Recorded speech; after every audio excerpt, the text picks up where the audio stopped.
in We here, need a motion to accept make the a- agenda, but we need to know, Frank, Pat, do we have anything you want to add? I think we have it all on there, right, Carol?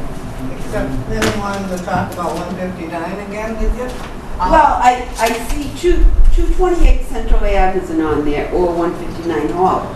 And I just wrote them on my piece of paper, because I'd just like to know, are we sending letters? Where are Okay, they yeah, I can standing? give you an update on both of those. Okay, fine. 228 Central, 159 Holland. Yeah, Anything else we need to add? Anybody? Lisa, anything?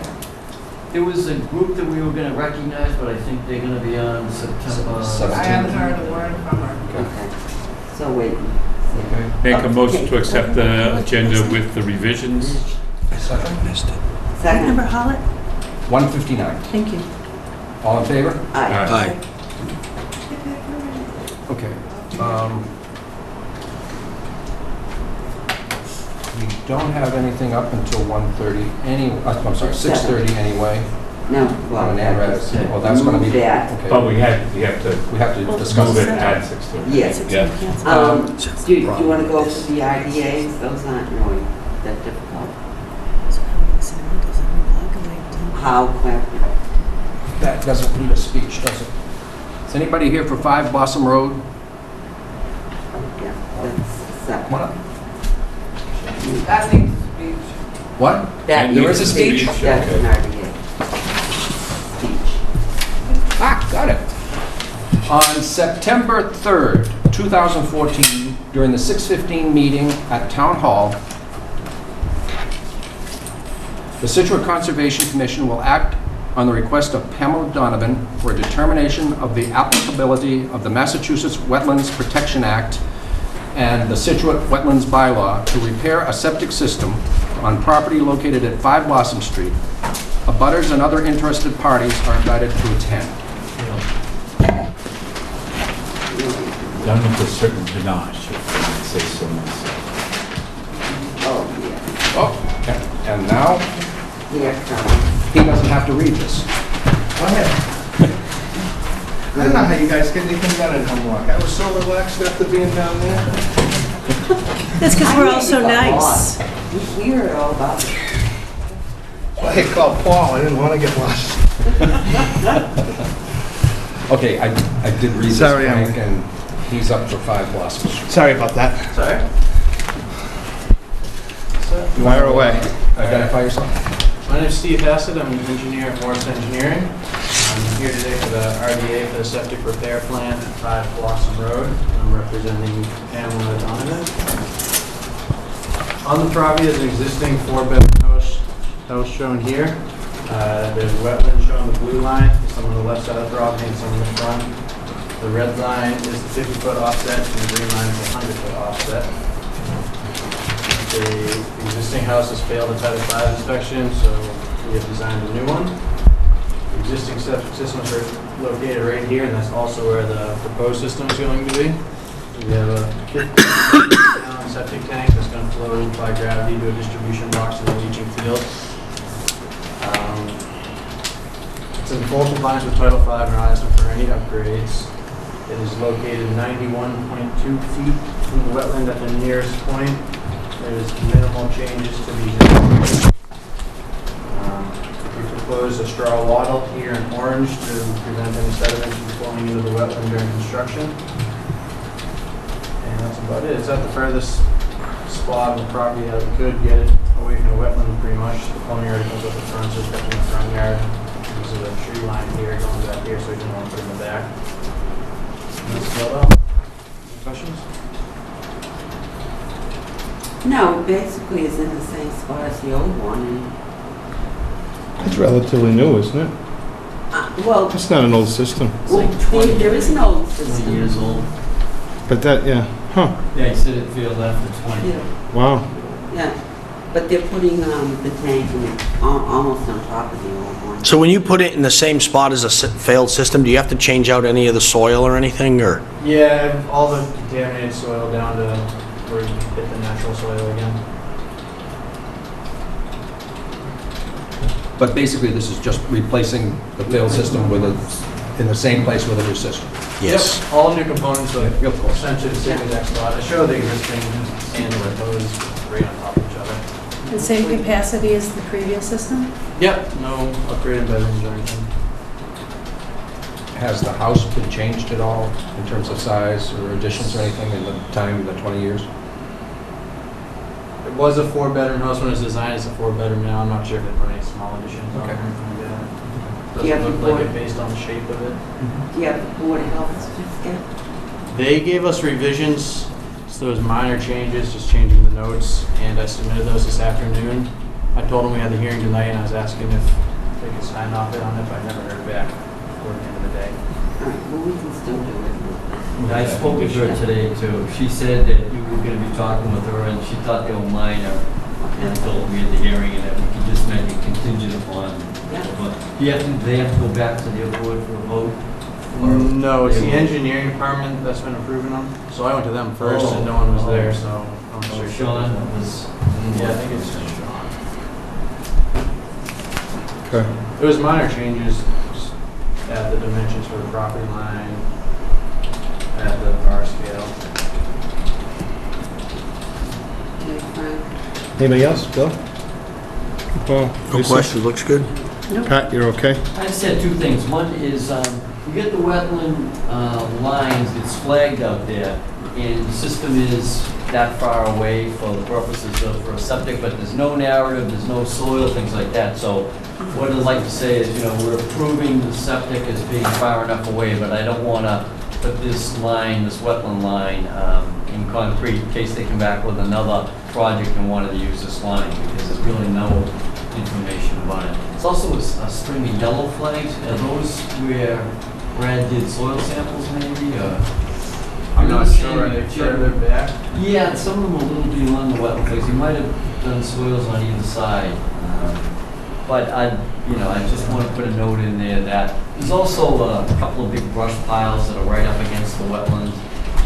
They must cut everything and dump it there, and it's right up against the front. So, it'd be nice if we could get those discontinued and some of that stuff pulled back too. Can we put that in our RDA? Yeah. Yeah, And while they're out there digging a hole, maybe they Clean up. can scoop some of the stuff out. It's right to the left of the driveway, there's one.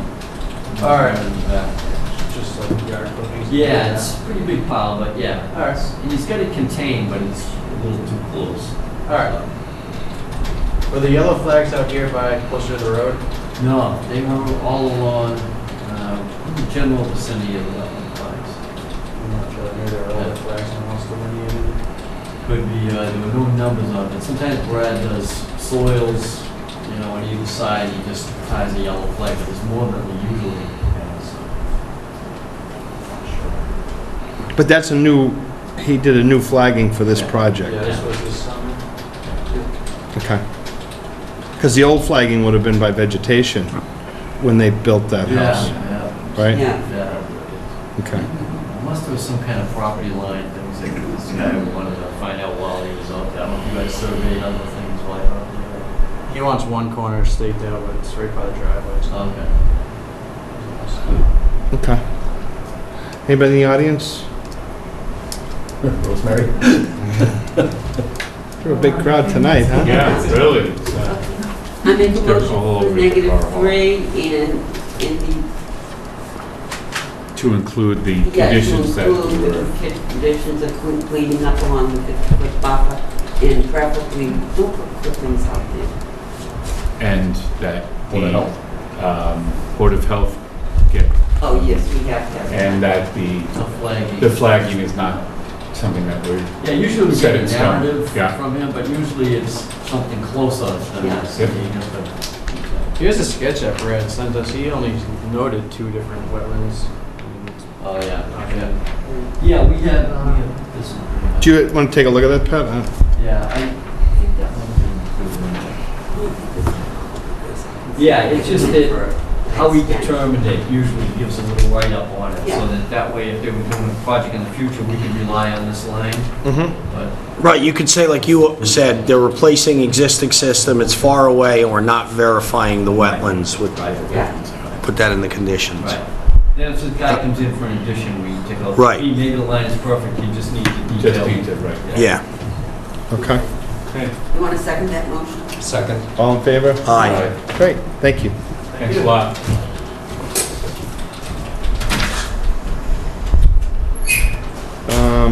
Are you looking for the Toll Brothers thing? Yes. That has been postponed until the 17th. They asked for a continuance. Okay, but it wasn't on the poster. Yes, it is. It is on the poster. It's at the bottom, but it's there. It just happened. Sorry. 17th, yep. It'll be here.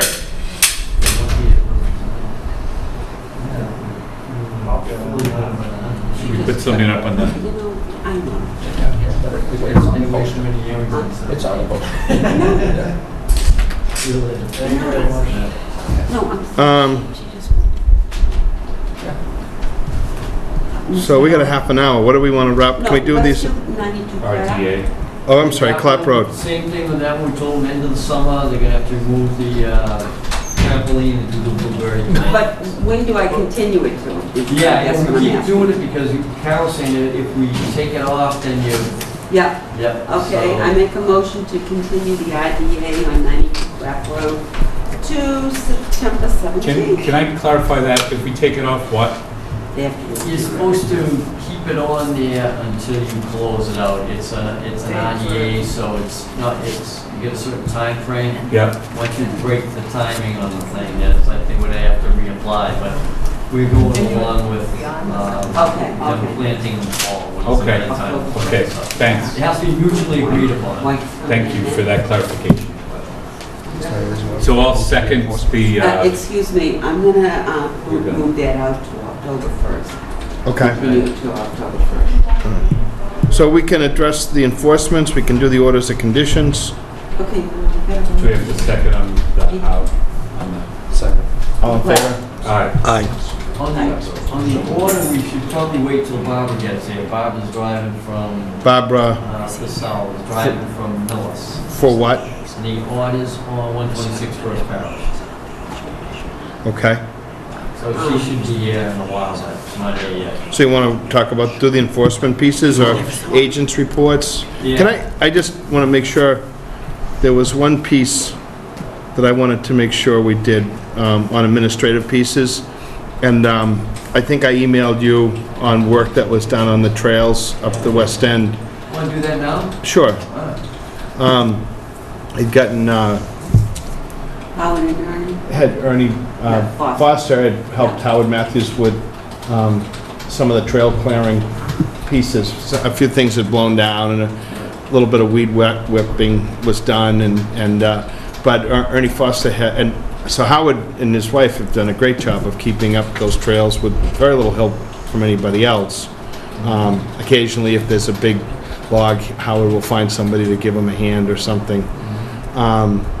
And then, so he and Ernie Foster, who also lives on Clap Road, got together and took care of a few of those things. And then Ernie is in the printing business and volunteered to work with Howard to kind of do a little bit more with the signs, the mapping, and keep some of the kiosks full, which is, I had caught on a trails piece, somebody had posted something maybe on Scituate Connectors. I'm not sure where that popped up, that they had encountered a little bit of difficulty walking some of the Bates Lane trails. There was a, I mean, it is in the woods, and it's not, a paved trail. There's earthen trails that go through the, We should put a sign up on the door. so, Mrs. Ryan called again too, an email. I sent it to you today. She's also interested in helping out with. great. Yeah, I think she had expressed interest in the summer and then was busy, and she's also been involved in some of the senior center pieces, so I think she said she'd have more time Yeah. this fall, so that would be great. Yeah, trying to get on the agenda. We said 17th is probably bad. Should we do it first for them, you think, or? Yeah. I mean, if they're available and we can get them on for the first meeting, that would be great. First of, You could even have Howard and Ernie invited if you want to have them all. all right. Well, why don't we, you know what, I'll try to email Kim Ryan back and just see what she has on her mind, and then maybe we can get together on a few of those things. All right? Frank, I was a little, I read that email about the tree being down, and there's a few spots out there where there's some huge ones, but to me, that's the front of the trail. You know, it's not, I know when there's a whole bunch down after a storm, then you go and you clear them. But there's a couple down, going towards the Rod and Gun Club, as you come down from Stevens Yeah. property.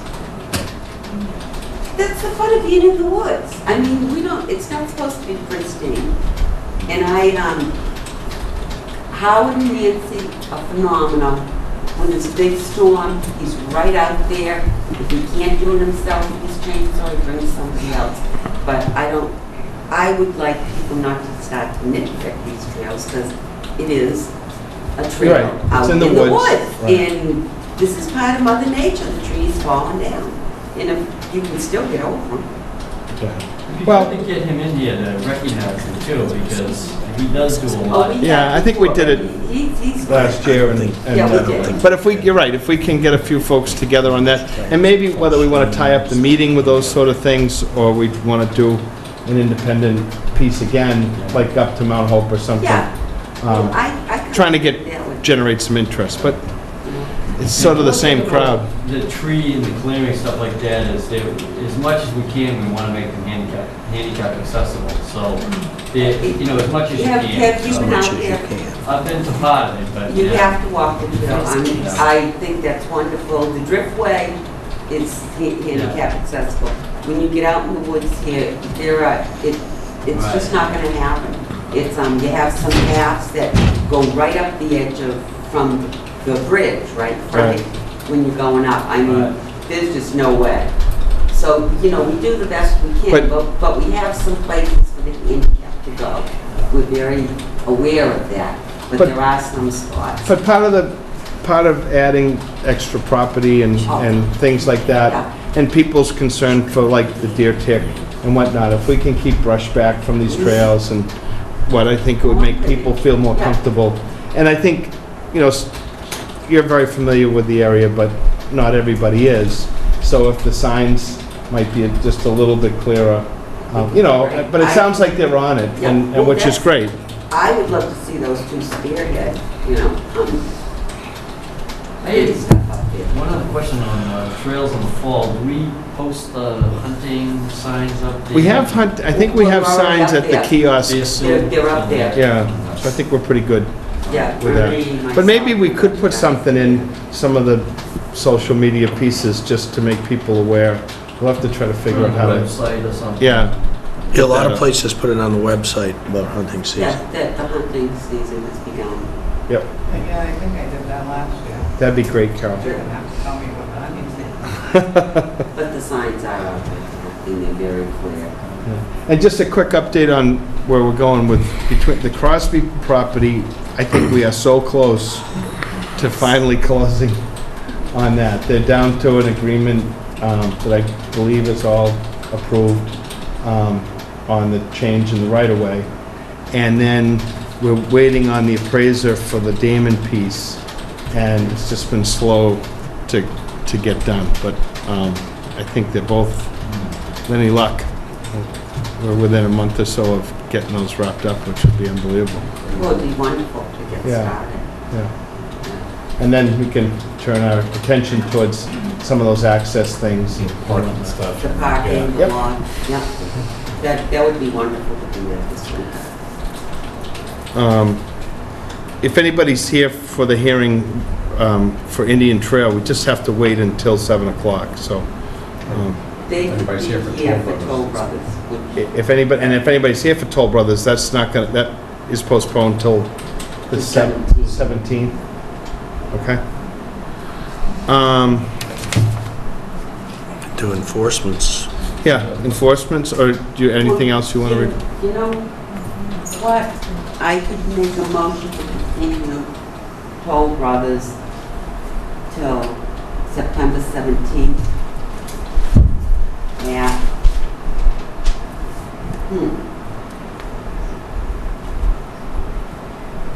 7:15. Will that get most everything else out of the way?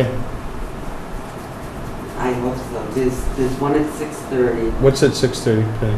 Lot 2, out the Glades. Glades. Zimmerman Lucas discussion. Mazzoli 3:30. Inner Harbor Road is at 7. Okay. Well, you won't want me through them 7:05? Because the septic repair won't take long, that's Mazzoli's.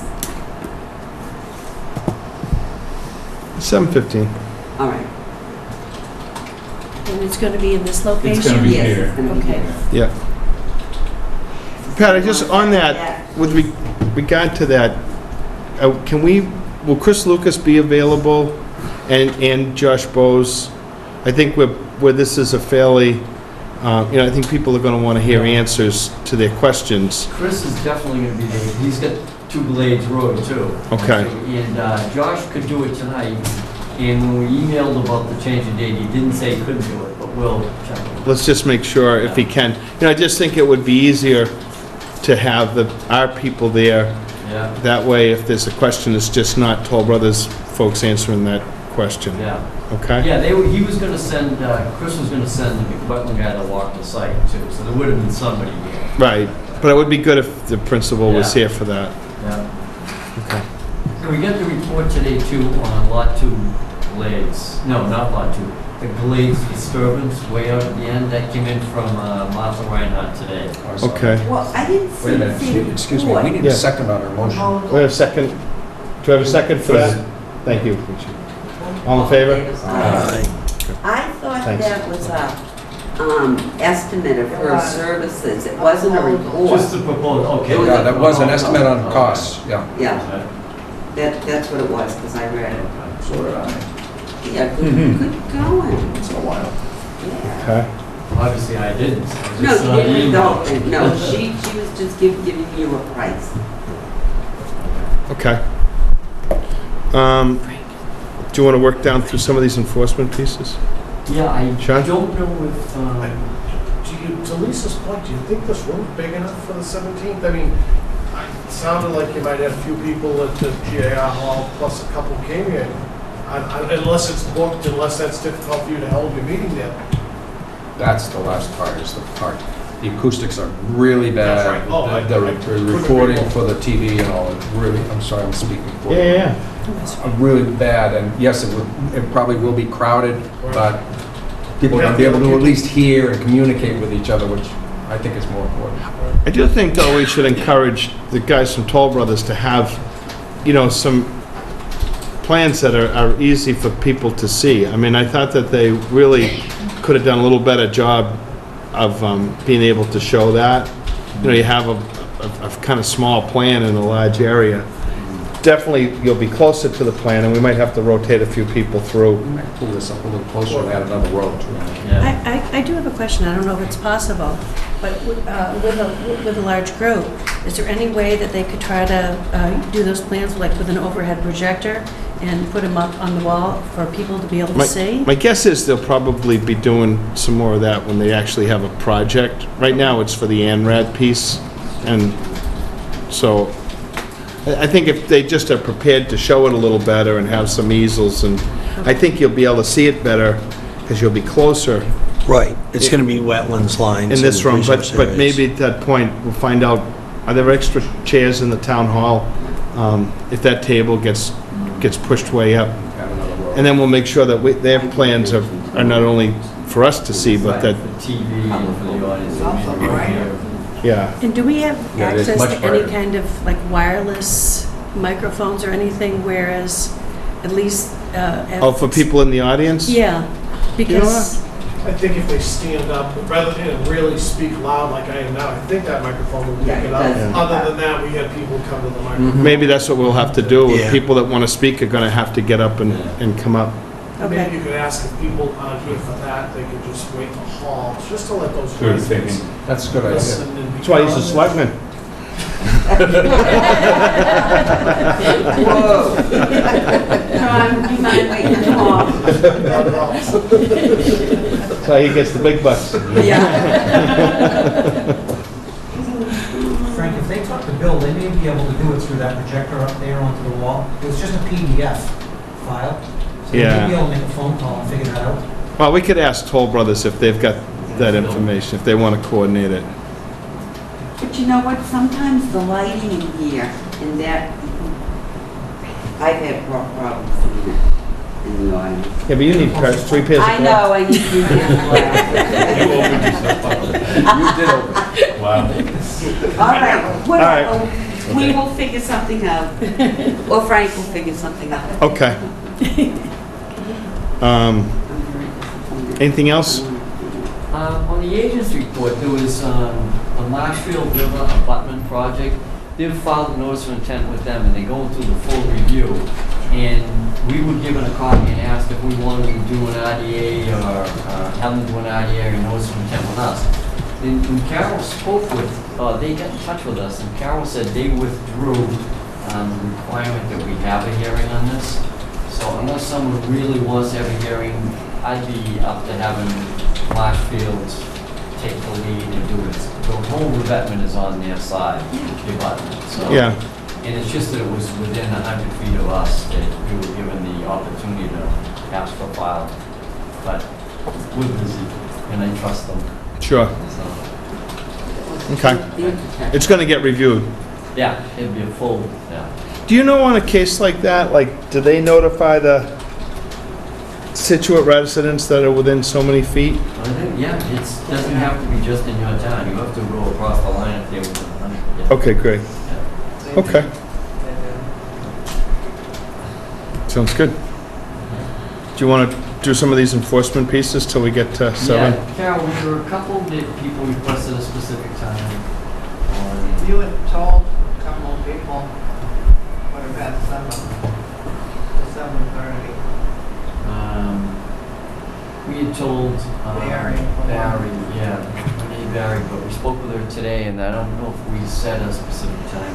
Yeah, we should probably wait till 7:15 on this. I don't know if Mr. Moskowitz, you had spoke with him, did he have a time?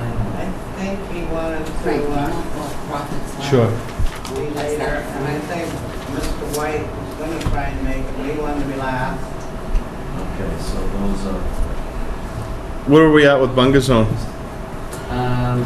Okay, on this one, he wanted to challenge the riverfront line, the river area, the outer area.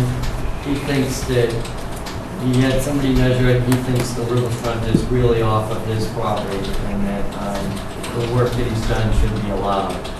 And I told him, I said, we have an order of conditions in place, we've got an ORAD done.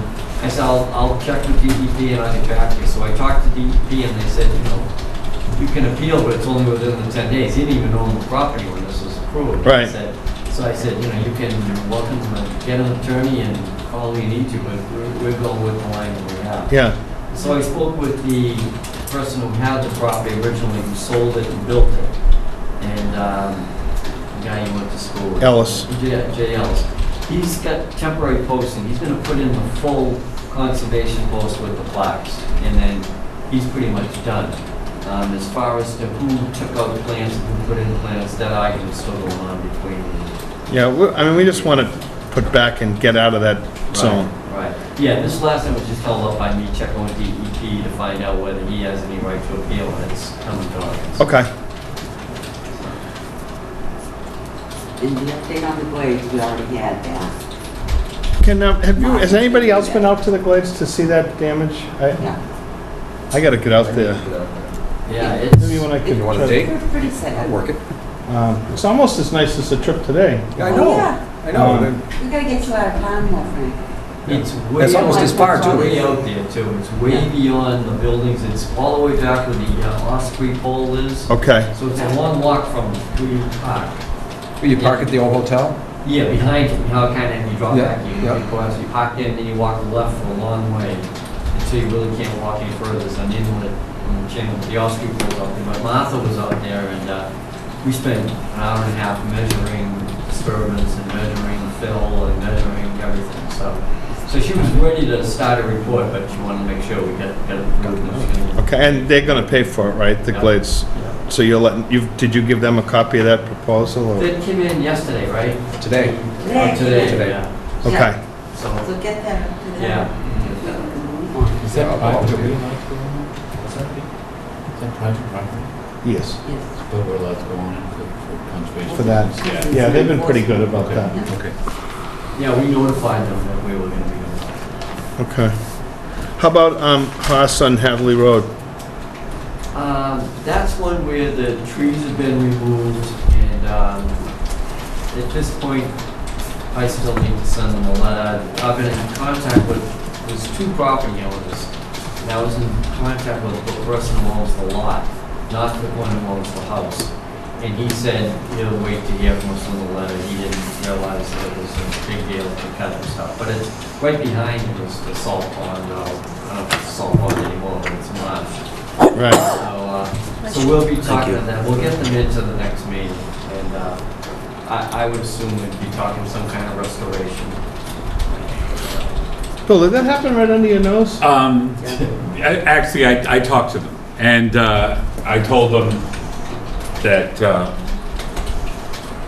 there was an issue at hand.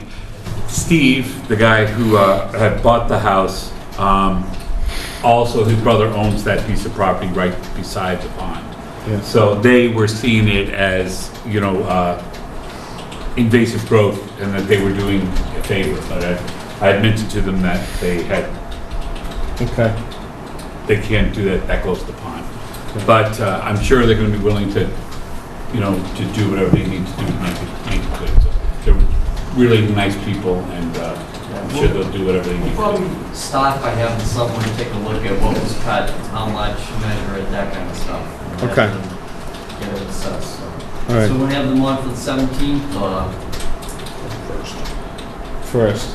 first? Yeah, no. Well, we could let them know There'll be a lot what of the, neighborhood people there anyway for the 17th. yeah. That's right, maybe we should do it first. Why don't we do the first, but why don't we let them know what our expectations would be, and In the letter. they can get going, Yeah. okay? Yep. 10-1.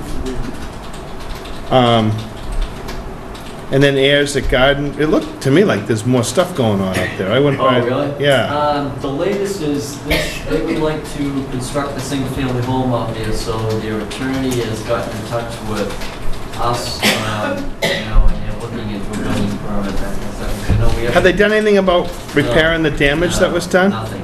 So it's kind of a standoff because their argument is still that the town caused it. So Toomey's very involved and their attorney's involved. And we held off on a meeting until Toomey was waiting for an assessment from Cavanaro, I believe.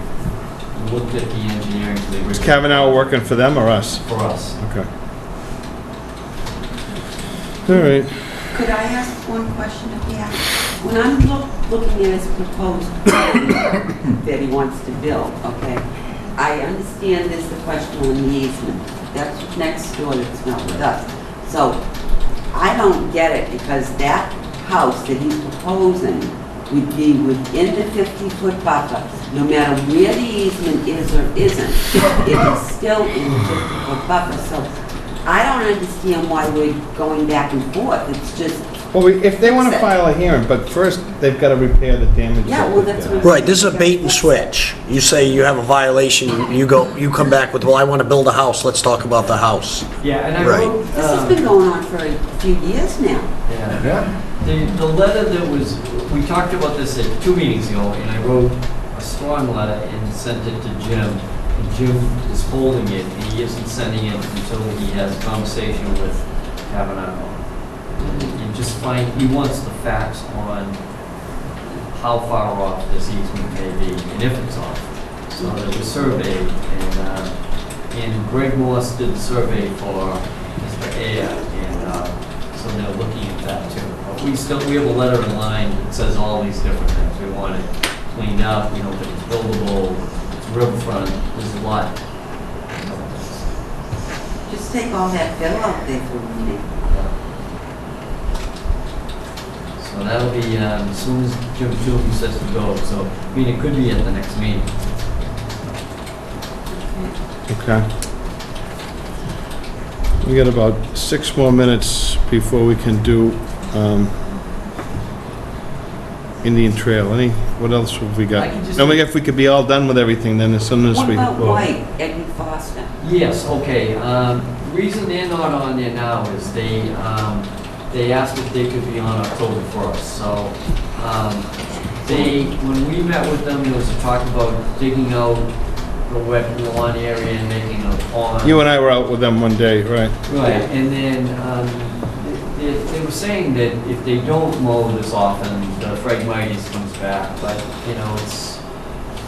it's clear in the order that says you can mow at the beginning of the year and the end of the year, not in between. So we had that discussion, and they're gonna come in with another proposal with plantings and maybe a pond and something like that, and I said, well, we don't want to see it mowed, we want to see something happen on this, and he's ready to do something. So he may come tonight, later on, but he asked for the first. Okay. What about 228 Central Ave? Did you ask DEP about those? Yes, okay, yeah, this was, The actual. the Ackerman family, and she had presented, why the walls were put in place. They have a permit for a whole bunch of work out on the beach side. These two walls are like put together like blocks that can be removed. And she was waiting for an answer. I talked to Christine Odiaga, and the answer is, even though it's perpendicular to the beach, and stone and water and cobble and everything come in there, it's not allowed to flow where it would, so it does channel out certain areas more than it would have in other cases. So as a rule, they kind of say, nothing like that is going to be helpful. It's going to affect an abutter or somebody across the street. So, there may be some kind of fencing that allows flow underneath that would be allowed, or somebody said you could put a bollard at the end of the driveway with a chain across so that you can't bring in a dump truck and dump the cobble in there, but it also allows the flow of the storm wash to get by. So we got the answer for her, and she'll be asked to remove that, and then The impermanence of the structure doesn't have any regard. Okay. because it would be there during the storm. Okay. Well, at least you got an answer, Yeah. because we didn't know. Right. Plus, it's precedent setting down there. I mean, if it looks like it's allowed and everybody tries it, and now everybody's getting extra water channeled onto their property. At the last meeting, when she mentioned that other people have the perpendicular walls, but those are like grandfathered in. There's no new ones down there, or there shouldn't be any new ones. Right. Those are, some of them come off their patios, concrete Right. patios out front, and they've been there for years and Right. years. So I understand what she's saying, Right. but they've been there. This is Right. something new. Right. I agree with her. And I agree feel with for her, you. but- Right, exactly. Right. The rules were different then, but Yeah. there are things we can't allow now, even though they were allowed then. Like the driveways that we were allowed. Right, or cesspools. You can't put a cesspool in because your neighbor has a Right. cesspool. So will Right. you send her letter saying? Yeah, I was gonna have a conversation, I was gonna Yeah. call her because she spent a lot of time Oh, I explaining. know, and It was a and I good think- argument for Yeah. why it was done, I understand it, but. Okay, Okay. all right. Well, we can do orders of conditions for Harris. I got it. Yeah. Yeah, you just, Yep. do you want to do that, Pat? Yeah. Barbara just got Yeah. here. We can get that done. Do you need it any time, Barbara, or you No, all set? no, all set, thank you. Since Barbara and I talked earlier today, since then, plans have changed a bit, and the question was, we were ready to issue the order of conditions, but there's a stormwater application that comes into play for this property.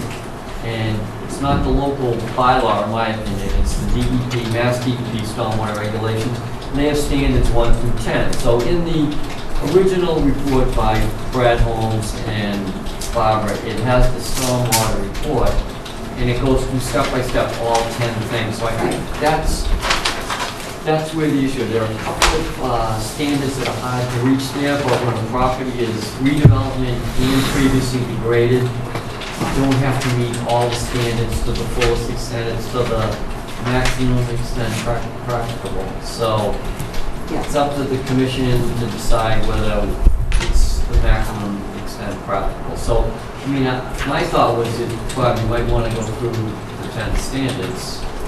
I'd be happy to, I mean, it's well written, it's just a complicated thing because we were not allowed to remove the pavement in the area that we wanted to, which would have been good in one hand, but it might allow more pollutants on the other. Right. So we decided to leave the pavement, but now you have to make other accommodations around the site, and that's what Barbara will talk about. Okay.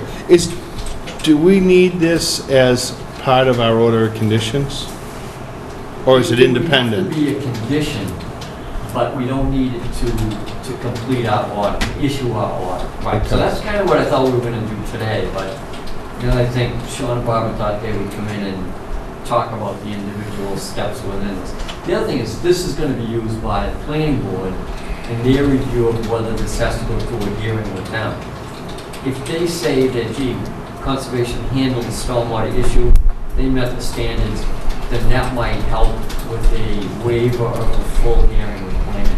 Because it's a small project on a great site. So does it have to do with the amount of square footage that's disturbed, or just because of the proximity to the brook, or? Well, the whole thing's in the riverfront, and the amount they're disturbing is not on a paved area, it's on a gravel area. So when you're talking peak runoffs and you're talking all that, you're adding impervious. Okay. But the site is degraded, so it gets more complicated than most projects. I'm sure Barbara can clarify all that for us. Yes. You got 2 minutes. I'm looking for the exact wording, but, again, Barbara Thistle for the record. Pat and I have been talking about this. Unfortunately, I did not file the stormwater application at the time of the notice of intent, and that's what started this whole fiasco here. If you disturb more than a certain square footage, I think it's 1,500, which we clearly do, you need a stormwater permit from the town of Scituate. And if a project goes before the Concom, then the Concom can issue that permit. I thought excuse me for a second, I thought we determined that was 15,000 square feet. For a new lot, and cutting trees and all that, I think you're right. I think a redeveloped lot, see, I think it falls under the Mass DEP stormwater, and that our bylaw doesn't come into play because it's a commercial site, 7,000 square feet of alteration. So, I mean, I don't know if there's been a case where people file both. Okay. You know, a local bylaw under stormwater and a DEP one. I haven't seen any. So this is not the town of Scituate bylaw? Not what's been submitted to us, and I think I agree with the original applicant that this would be the information we require in this case. It's not a new lot where trees are going to be cut. Okay. But it is confusing, maybe. It is. You were right, Mr. Chairman. It's 15,000 square feet, which we... Only because I was wrong the last time. which we barely do exceed, because we've got 7,000, 7,000, and 1,500. Okay. So we're 500, only 500 square feet above Okay. that threshold. All right. So, what's that? So you do need it. We do need that permit. Okay. Yes. All And right. so I filled out the stormwater report based on the project being a redevelopment, because we were going to take out pavement, and so there'd be no increase in imperviousness. Okay. And that would be great for the peak rate of runoff. But when we were here the last time, we talked about the water quality being improved by keeping the pavement there and having a little more travel time through that berm that we're going to put in. So, because we're trying to help the quality of the runoff, there is a potential for, because of that, we have new development, which is an increase in impervious surface area. Yeah. And we're triggered to go forward. Pat and I talked about, we use the term negligible, when we're doing our stormwater calcs, the number is 98 that we use for pavement, it's 89 for gravel and 36 for, so it's really not a major difference between gravel and pavement, but there is a difference. Okay. But it's for a reason, it's so that we can help the water quality to the area. So that's, the gist of it is the stormwater report is based on the pavement being taken out, and we decided to leave it here at the last meeting. Okay. So now we just... So you're saying you'd rather come up with a different alternative, or what's your... I prefer we say it's minimal, and we just leave all our decisions that we had before, if that was possible. Okay. Well, it seemed... Yeah, and if you're looking at it through the state regs, that may not fly. Under our bylaw, Mike. But the standards that were submitted to us were under the state bylaw and state regs. And, I mean, I don't know if these, how many of these we can meet, and if the ones we can't meet, can we make up for that with mitigation? Oh, well, let's just quickly go through this, if you don't mind. That's what I thought. I mean, If you folks have the stormwater report, I don't know if you do it, but I'll just kind of paraphrase it. yeah. The one thing is, if you go to the planning board and you're gonna do a subdivision, you don't do the local stormwater bylaw. You do DEP, stormwater regulations, and so forth. Previously developed and graded over 7,000, I think that would be more of that category than our local bylaws. So. Okay. Does anybody have one of these? All right, so it's the back half of the NOI, first two, okay, so there's like 10 standards starting there. And I've kind of underlined some of the ones that are tricky. Oops. If you are looking along, it's page 2 of my stormwater report. Standard 1 states that you can't have a new conveyance of untreated discharge to a wetland of the Commonwealth. And we don't have any new conveyances, but instead of saying there is no increase, it would be a minimal or a negligible increase, if any, because we're leaving that pavement on. No, that's all right. Standard 2, that deals with the rate of stormwater discharge from the site. And again, that would be, instead of no change, it would be negligible or minimal, or in order to improve water quality, a slight negligible increase. Okay. That's the rate of runoff. On page 3, loss of annual recharge of groundwater shall be eliminated or minimized. And see, again, now we've said there's no loss of groundwater recharge due to the proposed development. There still might be none, but it probably is just more minimal if we leave that pavement there.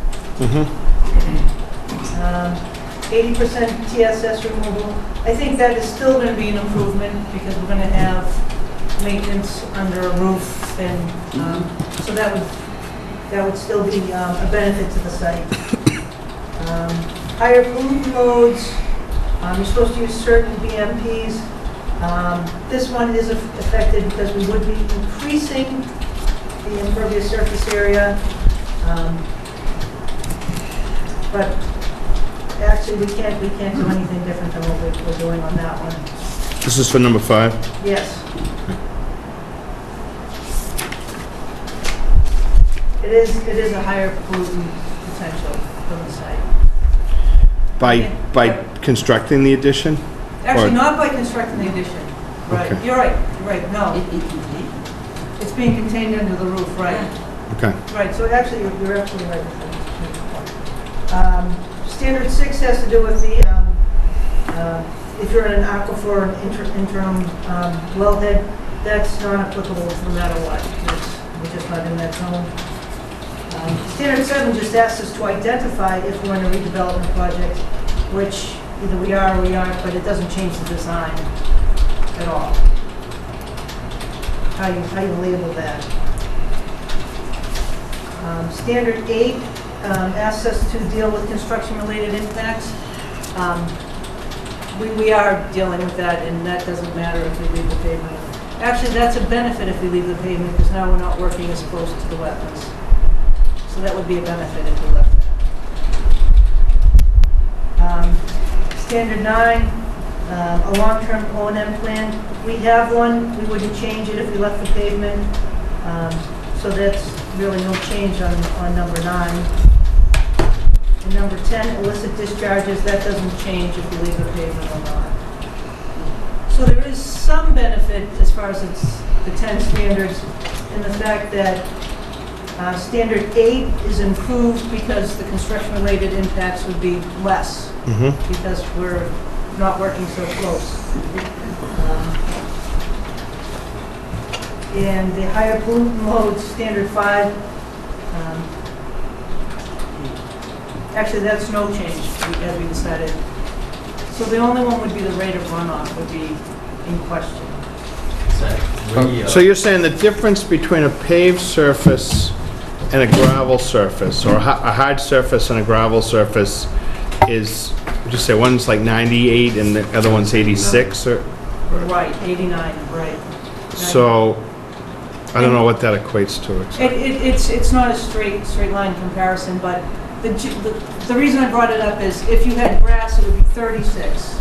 Right, So you said which would be a lot of 36 to absorption. 98, and then But from gravel 98 is to... 89 is... So it's really negligible, the difference between a packed gravel.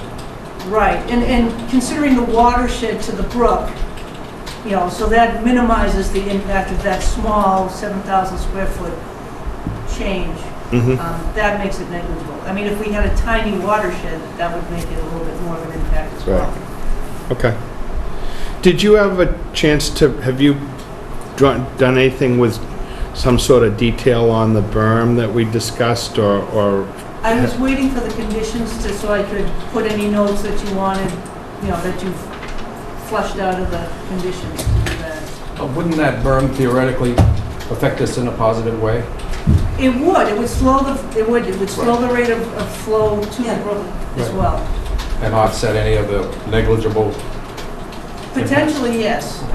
It's almost too small to even calculate the whole situation. One of the conditions on here, Frank, is before work begins, revised plan shall be submitted to Concom, and it will show the 12-inch natural berm and stuff. So we have asked in the orders for the berm, plan showing the berm. And I thought I would just, so they'd all be on the document, any notes that, you know, that needed to be added, I would do that too. So just so we're clear, what we're discussing is the stormwater piece.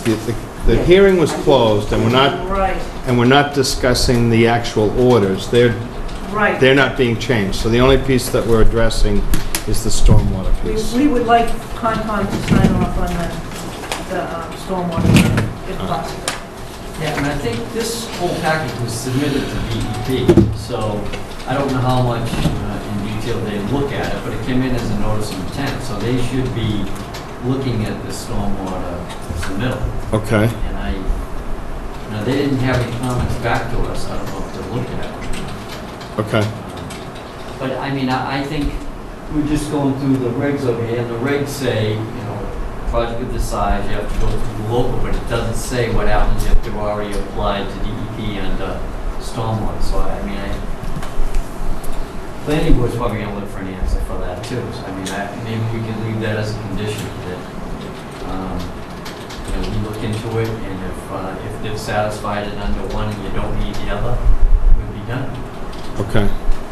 Because, I mean, again, not to butt heads, or we want to work together with the planning board, but if there's a wetlands hearing, we should be the ones that are doing the stormwater piece. Am I correct? Right.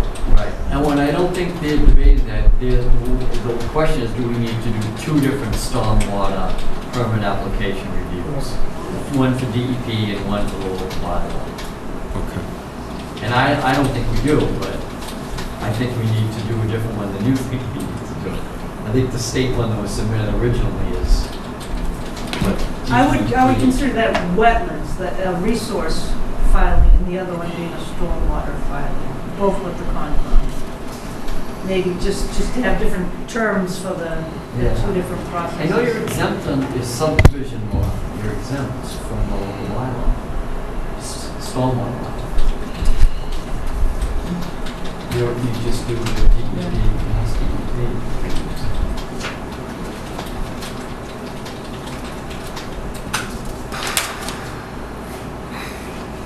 I mean, we can close out the order of conditions, and we could have a sentence in there related to this that makes sense to everybody. We make sense of all the bylaw, our regulations. The only problem with closing the hearing and issuing those orders is then if something significant changes coming out of DEP, I mean, I know that the applicant's anxious to close. I don't think that we need to take in a lot more information. I'm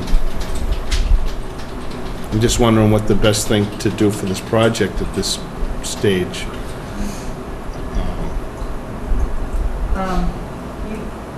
You suspect that DEP is going to, I don't know. I mean, it's something that, like, if we had a hearing and we were waiting on DEP approval, we would not close, we have essentially already closed this hearing. Yes, we did. So we could do the orders, and then if you guys don't agree, then you can appeal them. I think that's what we need to do. I think that's a different issue, the DEP, but I think respectfully, what we really, the only reason that we're here is the stormwater permit. Okay. Just to make sure that we get the Scituate stormwater permit, if possible, tonight. And then, of course, if DEP says anything, then, you know, we have to go back to the drafting table and change everything, but, you know, assuming your orders, or when you close the hearing, that information was good for you folks. Right. Can we get a stormwater permit in conjunction with that? Okay. Steve, did you want to? If I can speak for just a minute, I happen to have the stormwater regs with me, the local stormwater regs, and it does say in here that any development or redevelopment involving land uses with a higher potential pollutant, which Sean probably would qualify as, that it would require a local permit. But I think in this situation, you're actually improving the area, and they're still going to be subject to the state regulation.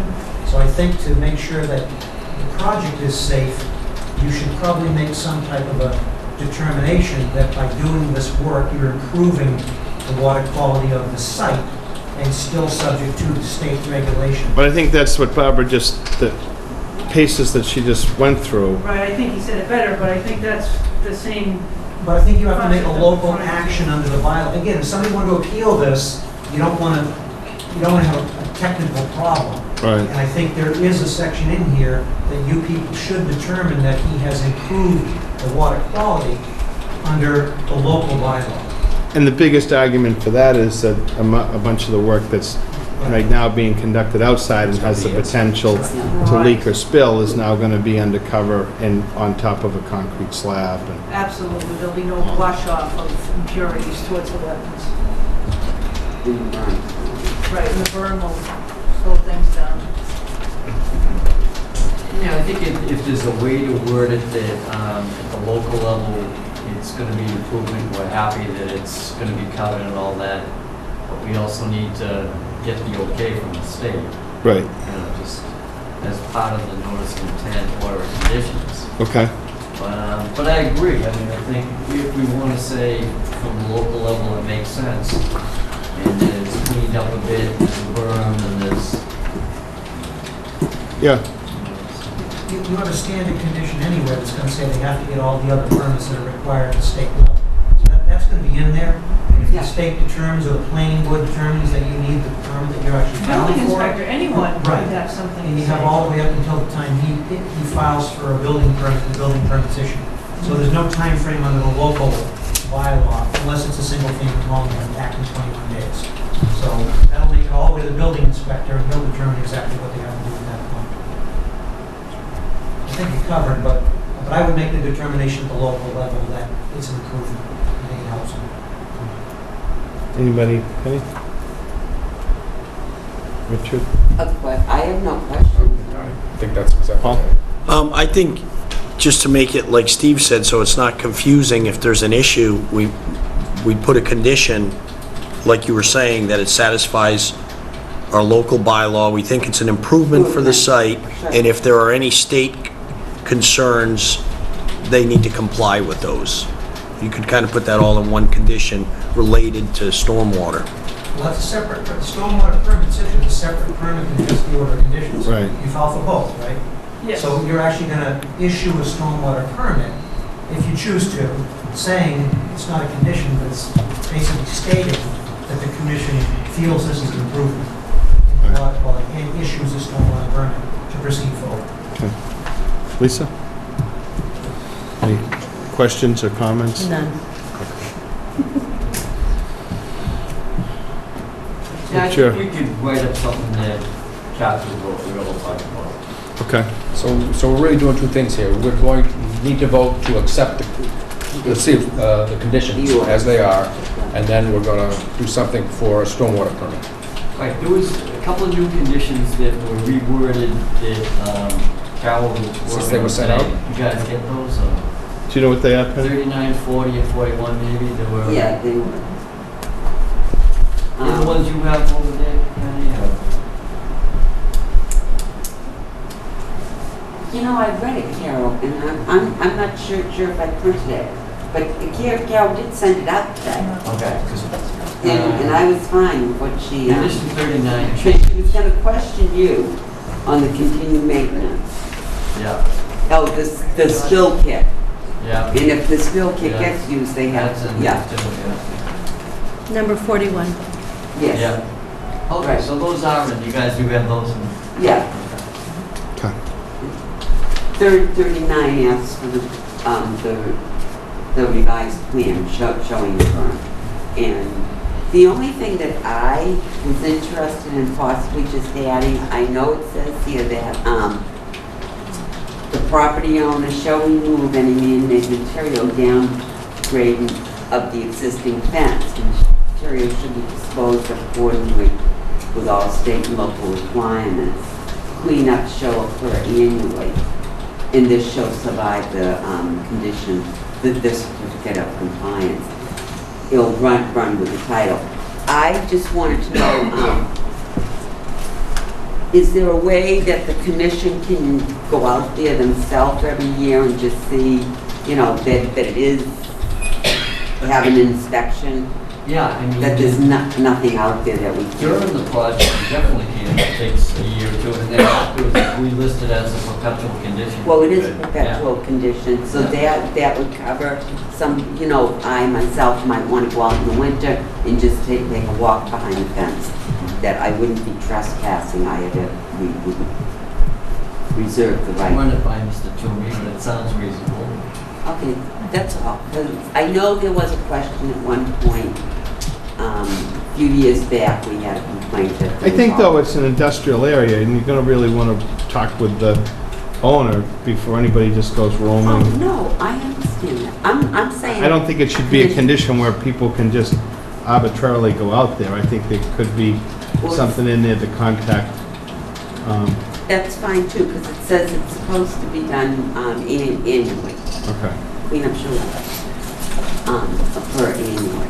I just know there was a complaint a few years ago, if you remember. Mr. Davis. Okay.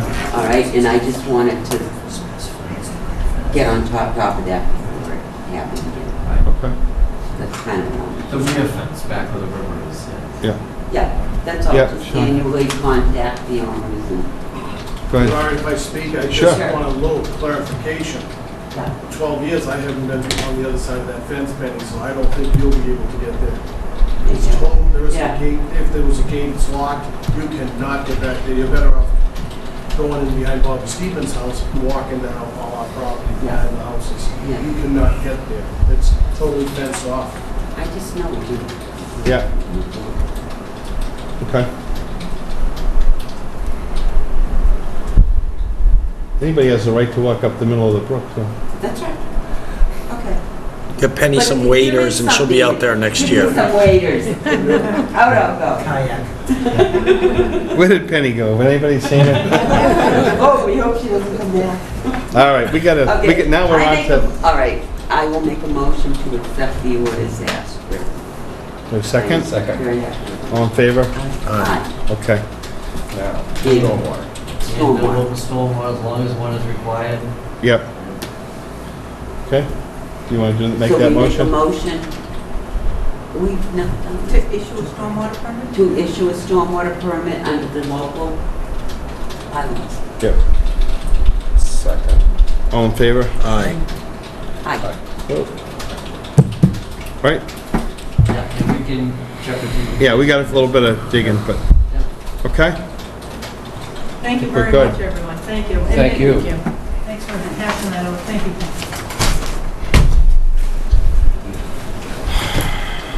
Barbara, this is yours. Do we have this, at Pat's? Yeah, let's do that. Yeah, yeah, that's one.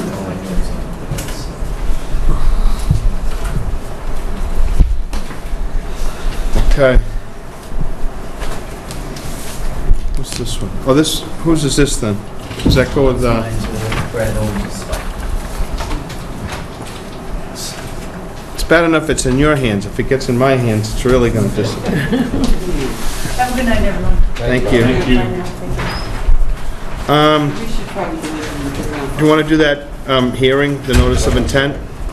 Right? Yeah. Indian Trail. On September, is anybody here for, is it Green? Indian Trail. Okay. On September 3rd, 2014, at 7 PM, Town Hall, Scituate Conservation Commission will hold a wetlands hearing under Chapter 131, Section 40 of the Massachusetts General Laws and Section 30700 Town of Scituate Code of Bylaws regarding the application of Terry Green to repair a pool area, including decking, remaining wall, patio, deck supports on property located at 160 Indian Trail. Scituate, abutters and interested parties are invited to attend. Yep.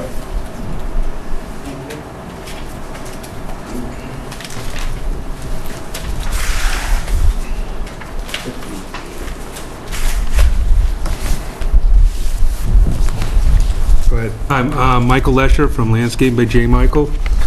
Back in the end of May, Mr. and Mrs. Green had given me a call to come out and take a look at their existing pool, deck, bluestone patio, and potentially some footings for a porch that they're putting on.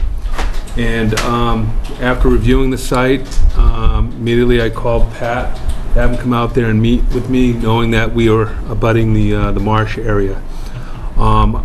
And basically, the extension of the work that they would like to have done was primarily the crack in the pool deck on the corner. And I have some photos here if this helps to kind of narrate the work.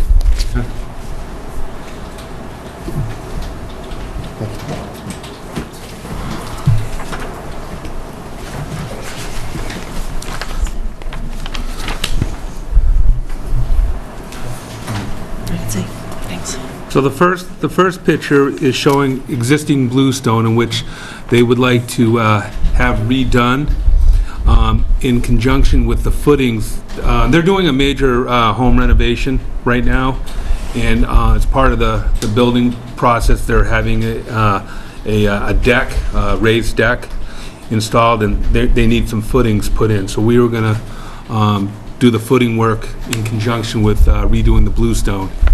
As you can see, the bluestone is pretty old and needs cleaning and resetting. So it would be a good time to do that work in conjunction with the construction. On page 2, you can see the crack in the pool decking, the concrete pool decking. At first, you think that it would be a simple cut and patch process, but as you look, you can on the third picture, it drops off pretty substantial and from erosion, and I think just repairing the concrete decking like that is really just a Band-Aid. And the bigger problem is the erosion coming off the existing pool deck and causing that area to wash out. So I had proposed to try to beautify that area is to install a segmented retaining wall the length of the pool, and in addition to kind of create a little more deck space around the pool is to use a perma-paver to allow the water to drain down so it wouldn't go into the marsh area or increase any type of erosion in that area. You're familiar with the perma-pavers as far as being approved for drainage and all? Mm-hmm. Okay. So as you can see, the area along the pool decking is consistently been eroding, and we're just trying to prevent that by extending out the wall. When constructing the wall, we need to go out a minimum of 4 feet because we put a geogrid fabric to secure the wall, and thus increasing that area between 4 and 6 feet. Do we know how close that is to the I wetlands? can't, Yeah, you know, it's hard Read to it. tell because the wetlands kind of surround it. can you don't they? go over that Yes, plan that you have with the, us? the 50-foot wetland buffer zone is, kind of goes diagonal through the patio, the bluestone patio, and over to the left property line. So the actual wetlands though kind of engulf the whole piece of property. It kind of does, yes. So that's the solid black line? That's the 50-foot wetland buffer This zone. is the correct. 50-foot. Yeah, and the red I think is the wetlands. Who delineated the wetlands? Brad. Brad.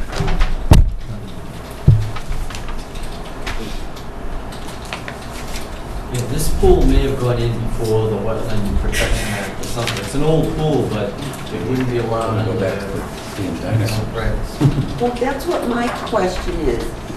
I don't have to have a problem with you. It's already there, it's obviously been there. But I do, when you're talking about enlarging the deck, I don't know if we can do that. You are in the 50-foot buffer, that whole pool, where if you're just repairing the existing, But I think his comment was that they couldn't just repair that patio without doing some shoring up behind them. yeah, but does that... Were you talking need about to the be pool or the bigger? patio when you were talking about it needed an extra 4 to 6 feet? You were talking about the pool, right? Not so much the pool, but the extending the decking beyond the pool. To build a retaining wall, and then on top of the retaining wall, we'd put a permeable paver. So from the existing line, let's say the swimming pool, what's the dark black line beyond the swimming pool? That is the, The existing deck? no, that would be That's the the new retaining retaining wall. Okay. But that's not there now? Correct. So the existing line is Would be that. it's a darker line, Of the- and then the heavy dark line Would be is the the- toe of the retaining wall, Mike? Correct. So is that the only area that you're adding space in the wetlands? Or Correct. is any of this other bluestone, et cetera, and so on, pilings, all that, is anything else being added into the wetlands other than that? No, no. So the total, I'm sorry. Yeah, go ahead. So the total that you're predicting or committing to for further encroachment in the wetlands is somewhere in between 4 to 6 feet? Correct. And then 4 to 6 feet, and then how long? So how many total square feet? The length of the wall would be approximately 56 linear feet. Times 6? Oh, no, linear feet. Yeah. Just the Oh, length of the yeah, wall. okay. The patio area is the 56 times 4. So it's under 300 square feet. It's And not- you're saying that you have to build this wall / extend this deck in order to shore up the swimming pool? Correct. This isn't just aesthetics or...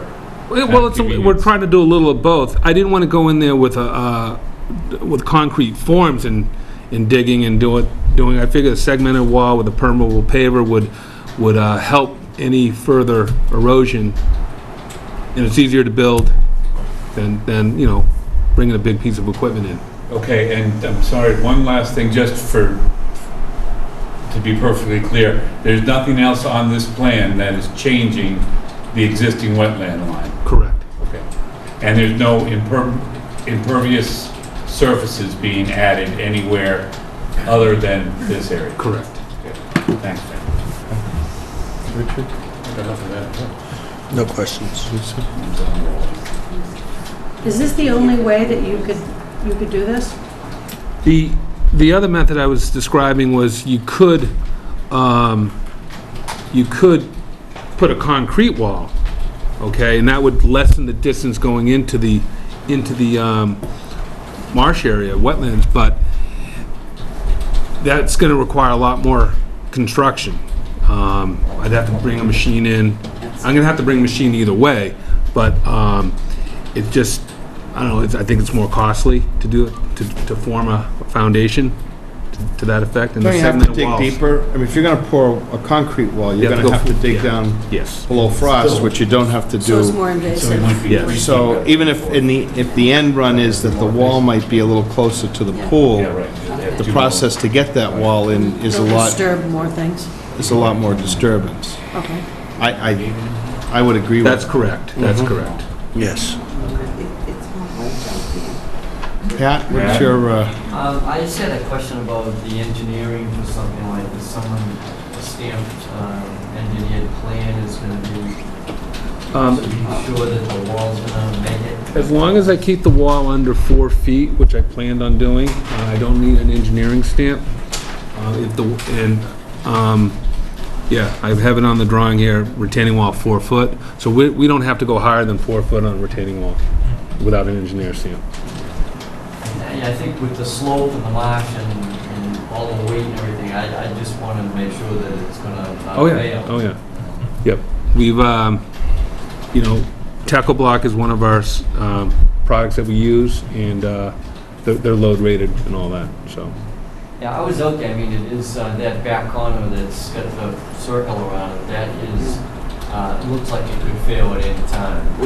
So, pool that needs something, and if a retaining wall like that is the best way to do it, rather than concrete. I mean, nowadays, this pool wouldn't be built at all, I don't know how it was or when it was built, but, it's definitely all within the 50-foot buffer. okay. We couldn't find the file either, Carol and I were looking, nothing listed. I don't see that. Yeah, right. It's one that, it's already all there, and Yeah, we're that's it. trying to do some maintenance, at least invasive maintenance work as possible. Is there anybody in the audience that'd like to speak to Green on 160 Indian Trail? Motion, I need a motion. second? Second. All in favor? Aye. Great. Can we keep, Oh, yeah, set of that's photos? your copy, yep. Okay, we put that with that plan. You want my plan? If you need another plot plan, I have it. Just anybody that came in for, we're not doing anything for Toll Brothers tonight. Toll Brothers is on, just if anybody here was interested, okay? Great. Thanks. I just had a question on the mulch too. You could have the Oh, yes. heavy erosion. As part of the construction of anything before work starts, I had proposed in putting a Silk mulch- sock? Silk sock, yes. Yeah, the heavy Okay. duty. Correct. Yeah. Yep. Okay. Great, thank you. You know, that's kind of standard. All right, so we've taken care of our RDAs, we've taken care of the notice of intent. We're not going to hear anything on Toll Brothers this evening. We always try to give any officials the opportunity to come and go because they have a busy schedule. Is there something in particular? Mr. Chairman, just coming to mind, I was in the neighborhood, forgot to say hello. And- Wow. I was actually about to say hi to you before, so it's good to keep in touch. Thank you. So do we have all the players for Border Street, 158 Border Street? I believe so, yeah. Okay. So why don't we do that? It's on the top of the list. Was Bob in a was not? Okay. So you're Mr. Moskowitz? Yeah. Why don't you come up? Thanks for having me. Yep, you're welcome. I did. Did anybody else have a chance Well, to? that's what I was asking. Well, yeah, it's right on top. You did. So I know we've had a lot of dialogue and emails, and you understand kind of where we're headed with our questions or whatever. Sure, yeah, I do. So, I don't know, maybe Pat, do you want to lead off on? Okay, it came into us as, it is a driveway over an existing stream, and it was done many years ago, 10 years ago maybe. How old's your house? The driveway's about, I mean, the house is 1850, the driveway's been there for 150 years. And then the change to the. So driveway. the change to the driveway was a water line fix. There was a leak in the water line. Around 2006, 2007, we had a couple leaks. One was water bubbling up in the driveway area that's in the area of this intermittent stream. and vernal area. So it was in that area, and there were some scoops taken and trying to find where the leak, where it was bubbling, was not exactly where the pipe was leaking. And eventually, at one point, the pipe was fixed, an area about this long, and then it leaked again, and there was a sleeve put into the pipe because they couldn't actually find the leak. So there was a sleeve put on it probably like 15 or 20 feet back towards the street and let loose through the pipe. And we did notice that the water pressure did significantly increase.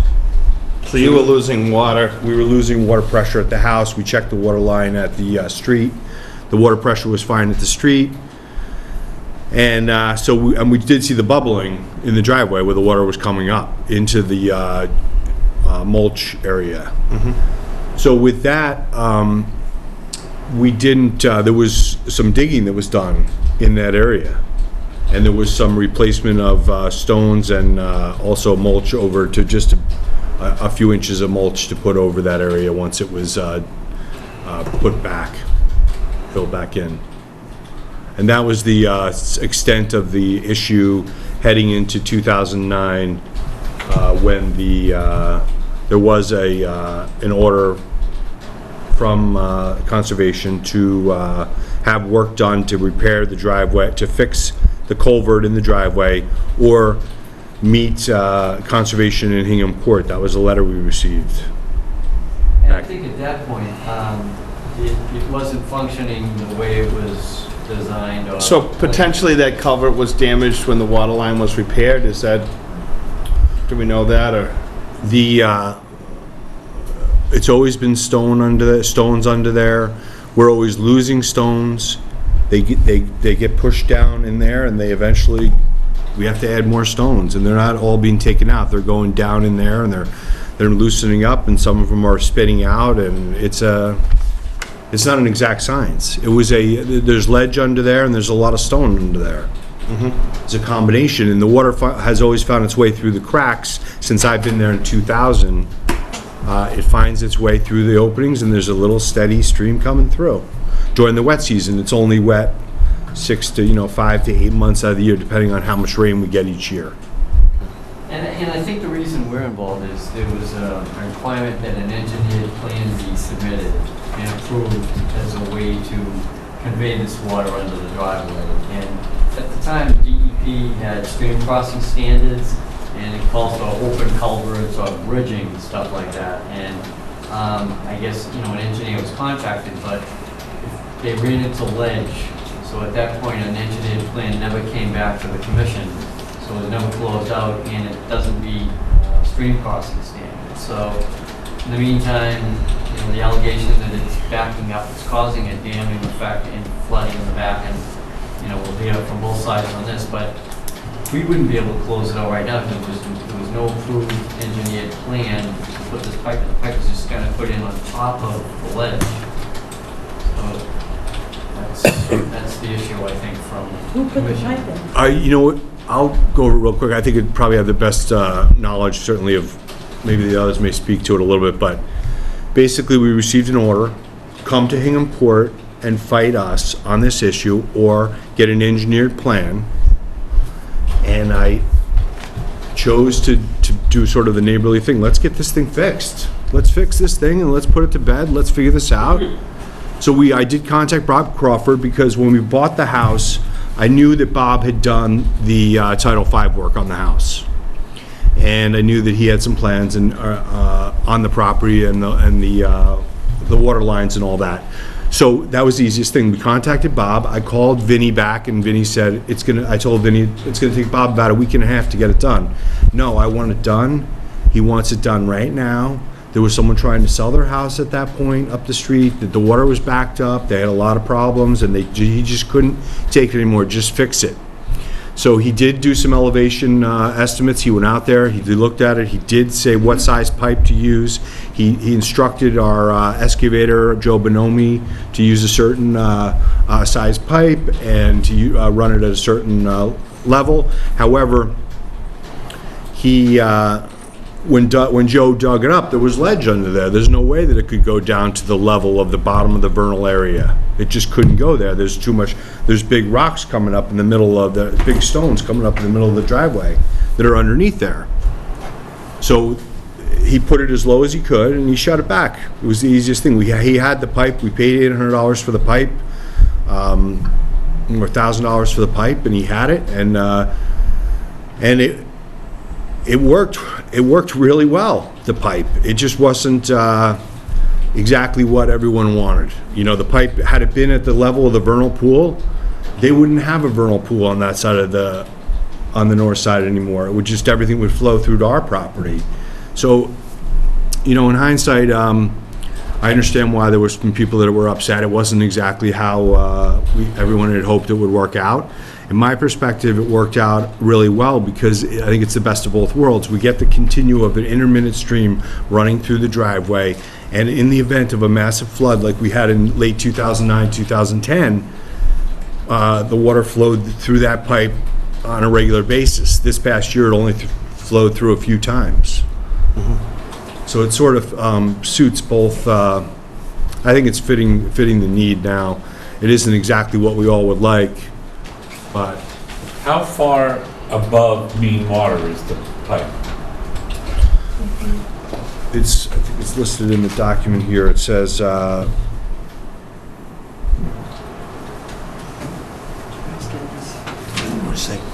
Yeah, we got a copy.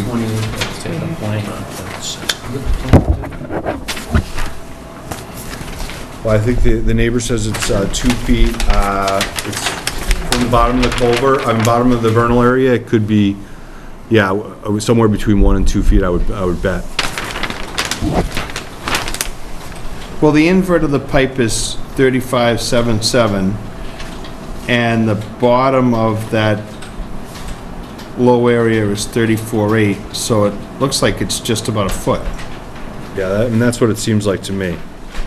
You see that, Pat? Yeah, I just got this plan. If I look at this, Paul, here's the driveway. Yep. Here's the lowest portion, so that's 34.8. And the invert on that pipe is 35.7. So it's saying that the pipe is 1 foot higher.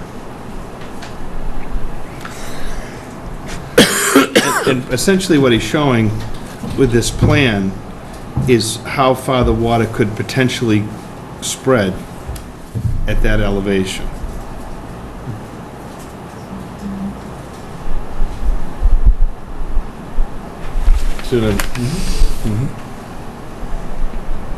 So what exactly does that mean, Frank?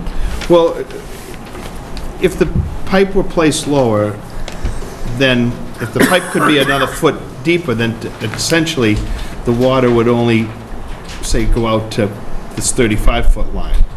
But because the pipe is at 35.7, this is potentially, now maybe that water could spread a little further than that if it couldn't handle all the water. Right, the higher the pipe is, the wider the ponding. Right. So it pools more. Yeah. Right.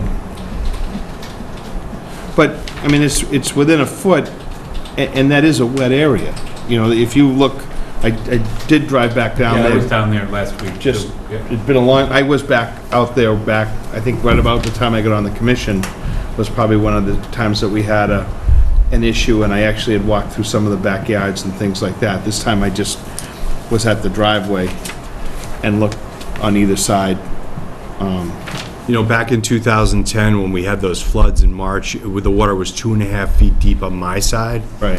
And it carried up about 30 feet, and it really did kill the trees. It was a tremendous, you know, awful thing for the neighborhood and the floods, and we have a number of dead trees because of that extra water that was brought in. It was on our side, and that was on our side. Is there an issue with the mulch too on the other side, on each side of the driveway? Has that area been growing, or was that part of the issues that we were having? Whether the area on either side of the pipe Yep. or the driveway has grown over time Yep. with additional fill Yep. or mulch. It's a good question. Has that area been expanded? Yeah, I'm really confused. The part in question, I think, is, this is a picture from the north side, taken from the north to the south across my property. And I don't see where, in this area here, there's 2 to 3 inches of mulch, but it is just, it wasn't like the water was up to my driveway. It was on the other, coming in on the other side. A lot of time what happens with mulch, if you have it at a high point, it's not the water rising up. What happened, when I originally got involved in this, we had to have heavy rain. And I do believe the mulch got washed down and was blocking, and that's why I thought at the time that Mr. Bush had asked you no more mulch there. Okay. Like I said, it's not so much the rising, it's a heavy rain will wash the mulch right down in. Okay. And you really don't allow mulch in a wet Right. area. You never want one in a wetland because it can get washed into the wetland. I think the tough thing was with all that soil that was, the dirt that was upturned. I mean, would that matter of all the dirt? Well, But mulch is not a good thing to have around a wetland area. yeah. Okay. But the top of the driveway, the crown of that driveway, under that pipe, by this plan, is 38, is at elevation 38. So, I mean, it's almost 2.5 feet higher than that pipe. So if the pipe's not handling all the water that comes through, that water could theoretically come all the way up to, say, elevation 38 before it overtops the driveway. Elevation 38 is a pretty wide, because it's all ledge to the rear, so that's why it would tend to move forward. But it's I don't know who sized that pipe, the 12-inch pipe, if that's something that was recommended by the engineer. Yeah, it was. I think it was more of a standard type thing than I mean, he did go out there and do the calculations for it. Bob did. We, one of the issues I think we had, as well as our, you mentioned the mulch, was the landscaper on the next door property on the north side had been dumping grass. This is the area here where it's a lot higher. Now it's about 1.5 feet higher than the rest of the vernal area. And that was around the 2007, 2008, 2009 time period.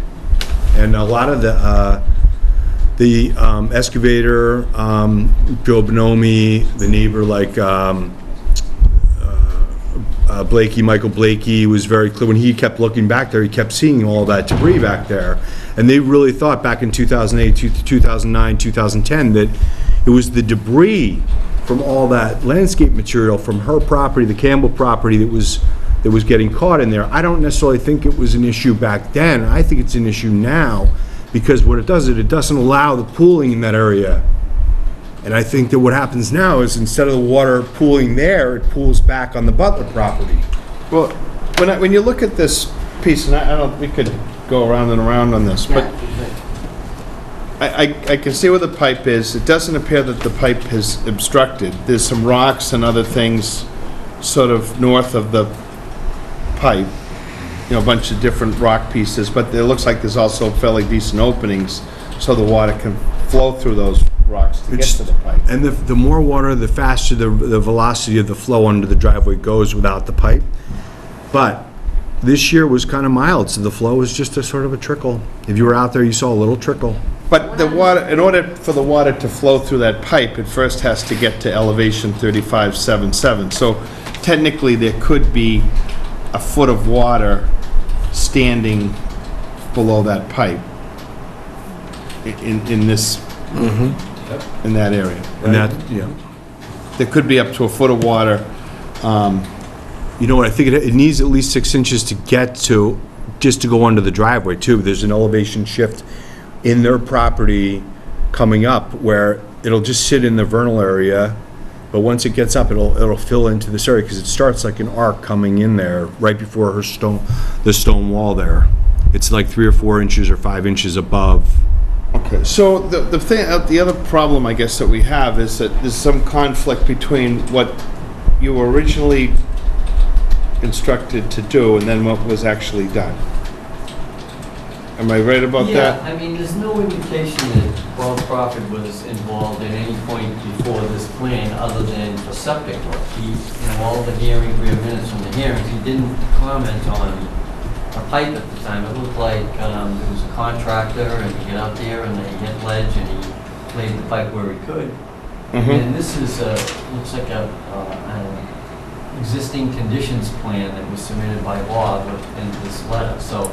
Yeah. I mean, this is a start. This would have been great 5 years ago or 10 years ago to, to show where the plan was, and it could have been approved or not. But there's a lot of questions about the elevation of the stream, flooding, before it gets to the point where it can enter a pipe and pass under. But I guess the hard part I have is that if this driveway been there since 1850, They had to get across there, right? And it was always there. There's a 30-foot, you've seen the ledge. right, There's a, we bought the house, we're surrounded by wetlands. right.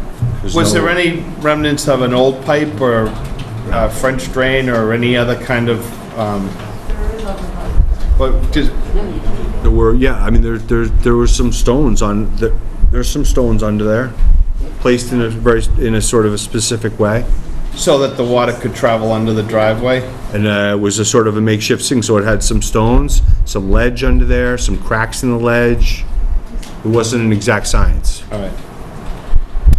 The way it looked originally is an example of that, I guess, further downstream.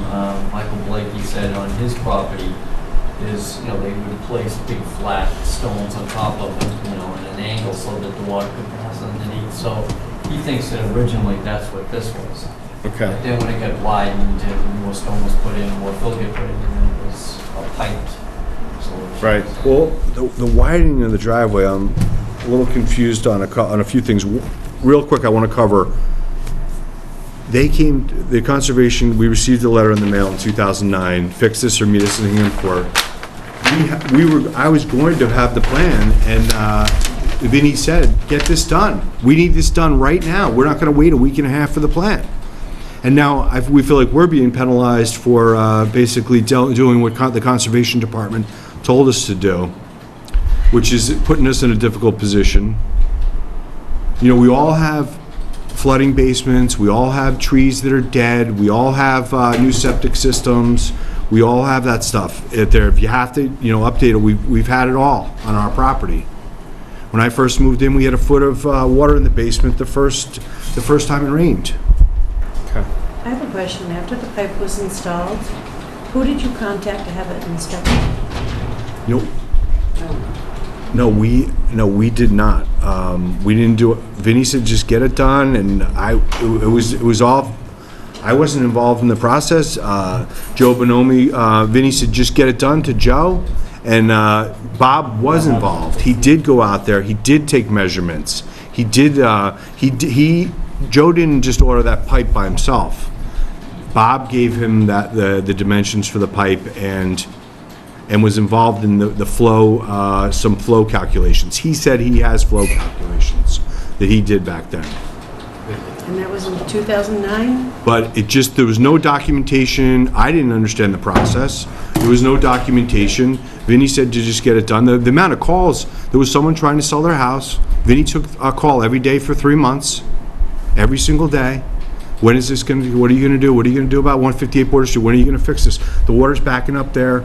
There's an issue back up on another family who filled in the flood, filled in the wetlands around their driveway. I don't know if that was around the time, but there was a tremendous amount of water back there at that time.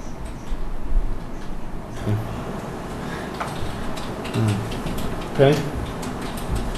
I don't know what to say, because I was involved, in that with Vinnie, and I do remember a lot of what you were saying. It did happen. Sadly, nothing was done before the board. It was kind of just get it done, get the pipe. I remember Mr. Gnome. But now we're having, and obviously I feel as though it must have worked for these 5 years. But now we have a problem, and I don't know which is. We have another house on the market. I understand that, but we have a problem before us, and it's kind of too bad that for some reason there wasn't the follow through back in 2009 that possibly should have done. And I'm not saying it's your fault or anybody's fault, but something happened, something broke down. And everything seemed to work for 4 or 5 years because we never heard another word about it. I personally thought about it. I think- Why do you think it worked for 4 or 5 years? Well, All right. I wasn't there. I don't know where we go, but. we Did have you, to do did you read, something. did you read the comments from, Yes, from I Bob read. about his opinion on the culvert? There wasn't a culvert there in the driveway. There is one now. That he doesn't believe that the culvert or any changes in the driveway had anything to do with the ponding on the other side. And he feels that the vegetation, the dumping of the landscape material on the Campbell property had something to do with it backing up onto the Butler property. I don't know. Bill? Well, in looking at this in trying to look at it in some kind of logical fashion, I don't know what to propose at this point, because if the pipe is at bedrock, then what else can you do? You can't get it lower. So I don't know what to propose or say going forward to help mitigate the situation. Well, we're not supposed to engineer it anyway. I know. No. Right. What we'll do is we'll just go through these guys and then you'll have the opportunity to speak as well. I'm the same loss in terms of what the alternatives would be. Okay. Paul? Yeah, well, I mean, it's obviously a mess and a he said, she said. The only comment I would have is ultimately it has to comply with what the commission wanted to their satisfaction. And that's the whole reason for the enforcement process. Lisa? I agree with Paul. But I'm looking at this letter from Robert Crawford, and it sounds like he was more involved recently, and the way he writes this letter, it doesn't sound like he came out to the property, he didn't observe any water flow. This sounds like he was involved after the fact, unless I'm misunderstanding it. Well, he must have had to come out to survey this because otherwise he Right. couldn't have taken these elevations. So he Right. had to observe what was here. Right, it's an the fact analysis. That's what it appears, what's existing, is what it reads like. But he says he never witnessed any water flowing or ponding at the subject site? Well, it depends at the time that you're there. I mean, if you were out, when I went out there today, there's no water there at all. Okay. Yeah, it was But there that's- August 20th, so it's not like It's an intermittent stream. where the date, yes, on the drawings, And then we August had a dry 20th. summer. So there's times when you could see a lot of water. Like I recall being out there, whatever year Yeah, that it was 5 was, years ago. and there was a tremendous amount of water in everybody's backyard. Yeah. But we also, right now, be hard pressed to find water anywhere. Where is the one from the past? Pretty dusty. All right, let me just let the folks, just state your name and, Susan Campbell, I live at 162, and this is Sarah Boyd, who lives at 180 Redwood. And basically, I came in and I looked at the file, and I also brought in some photos for you. There's 2 picture pages of photos of what it used to look like in the back of my yard. These are from around 2000. You can see it's completely dry. There's actually gardens back there. Whereas today, it's completely grown up, completely can you swallowed slide some of up. those down? Everything, there's 4 copies of those. Okay. There's 2 different pages. You can see that the dirt goes all the way back to the rocks, that that's a fire started. all the same. in the rocks. But when I reviewed the file, what I saw was the order of 2009 that said that Mr. Westcott had altered the course of the water body stream, resulting in extreme flooding of the abutting area. So that was the ruling in 2009, that the stream was altered and that there was extreme flooding. And yes, there is extreme flooding at times Is there any plan in the 3 of our yards. And no, that has not stopped at all since that pipe went in. We just threw up our hands. And in fact, in the file, there were several emails from me in 2009 to the meeting and state our piece, and we were never notified of any of the meetings. But nothing changed, we just got sick of it. Until the spring, when I had my septic tested by Joe Bonomi, and a person that he brought in, and it failed because they said the ground level had raised a foot and a half. Turns out that the news isn't that bad on that, the fellow that Joe brought in is licensed to do soil evaluations. And I had it redone and it looks okay. But at any rate, the finding was the stream course was altered. It was a protected area, it's Overton wetland, and that an engineer was to be hired immediately, a plan to be provided, and restore the natural flow of the stream. All that ever happened was that this pipe was put in a foot and a half above the water. I have never, maybe once, seen any water go through that pipe. The water flowed through there very nicely prior, and as I've mentioned before, I lived there since 2004, but I also lived there in the early 80s on the other side at 156, and we had a nice little stream in the backyard. There's almost no stream there now because the water no longer gets through. And over the years, I've observed that the driveway, which was once a one-lane driveway, now has 2 turnouts on it at the point where it crosses the stream, and large quantities of mulch are put down there every year. My neighbor Helen Butler and I went back there, dug it out, and there were some additional rocks put on one side as well. Really to no avail, because plantings were removed and that mulch and so forth just trickled down.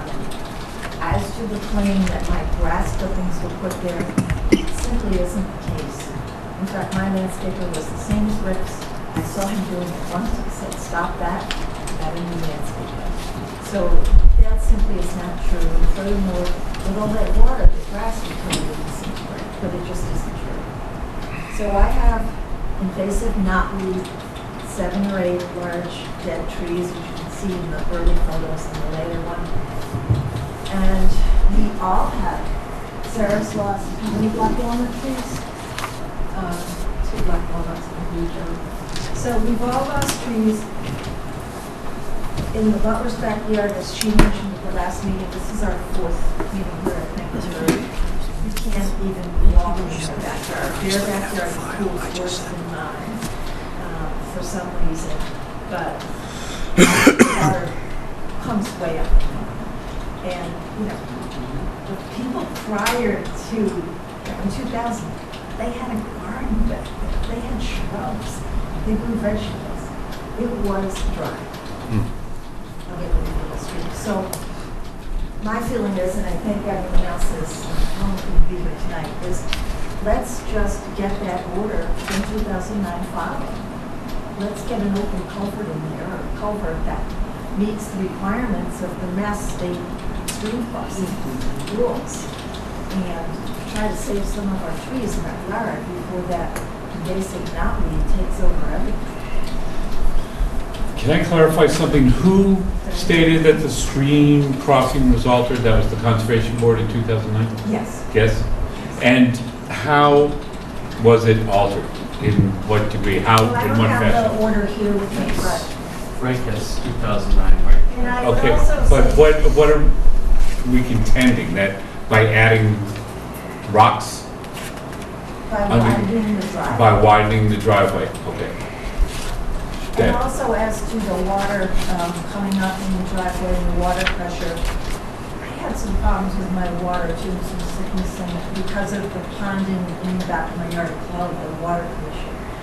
And the Water Commission told me, and I don't remember all the facts, but that they had had a lot of difficulties and challenges with working with the muscles and they were about to turn the water off entirely. So that's all I know about Well, like that must I think what can- It's really not pure standards. Well, I think it is a little bit. Some of the work that went on in that driveway was probably to repair a water line. I mean, we do construction and have dealt with homes with long driveways and things. My father's house, it's a very long driveway, and over the years, the water line wears out. You know, they get pinholes in them, and then they have to be repaired. And if the water is leaking the water meter is usually in most people's basements, so water that leaks out before it gets to that meter is lost water for the town. That's what happened too. So they have to fix that, someone has to fix the water line or they won't have domestic water to their home. If in the process of fixing that water line, something happened, where maybe an old drain or something was altered or damaged or what, that's, I don't know that anybody really knows that. And so it appears that, I'm just reading through so many different things in this piece. I'm looking for the piece that says that they have to restore it. That's the order, and I had it, I do not on the record. That's It's in in the there, file. it's in 2009. There's 3 sections. What was the RDA in 2004? Was that for a septic system? 2000 was the septic. There was a negative determination in 2004 for something. That might have been septic. 2000 or 2004. 2000. Yeah. I don't know how the conservation determined in 2009 that the driveway, the intermittent stream wasn't working properly at that time. Do you have a record of how that was determined? That's what I'm looking for.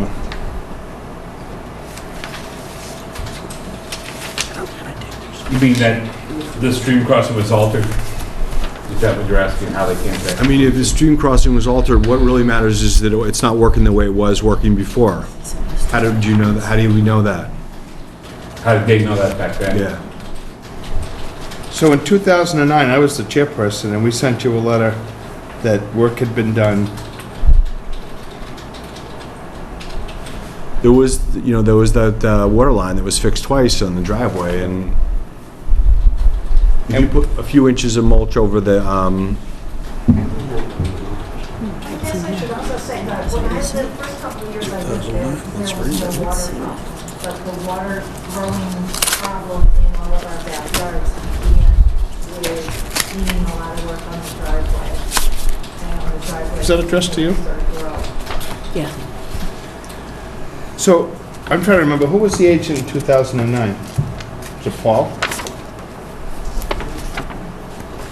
So I No, don't Vinny- even, see, that's what I kept going back to, is I thought you and I went out there that's a violation. and Paul was here. I don't really remember. We but dealt with I Vinny. remember talking to Penelope, We met with Vinny. We dealt with Vinny. and maybe Vinny was still here. Was it in April? In 2009 or 2010? 2009? Yeah, that's right. August. August. Well, that's when we got the letter of 2000. So that's when we received the letter, yeah. Vinny signed this in 2009. I Yeah, just that's the remember violation. The mulch. Just signed I it. did have mulch out of it. That was, I thought that was the alteration of the street. The mulch was. What's happening? I mean, through the building? Not the pipe, I doubt not it. clogging the pipe, clogging the, in the rocks. No. See, it just doesn't kind of thing.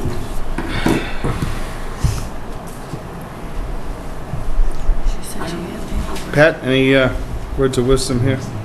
Well, I mean, we're looking at an old order that called for stream crossing standards to be met and, an engineered plan. So, I mean, how would you get a certificate of compliance with your enforcement order if those two steps weren't taken? So, stream crossing standards were in place then. I mean, that's a state law. That would have been something that a commission couldn't just waive stream crossing standards. Right. That's from the DEP. Yeah, and it would be a culvert, it wouldn't be allowed to do a pipe. At that stage, those pipes weren't allowed. Okay. Unless there was an existing pipe and you're replacing it, they may allow it. But if you were expanding it or crossing a stream,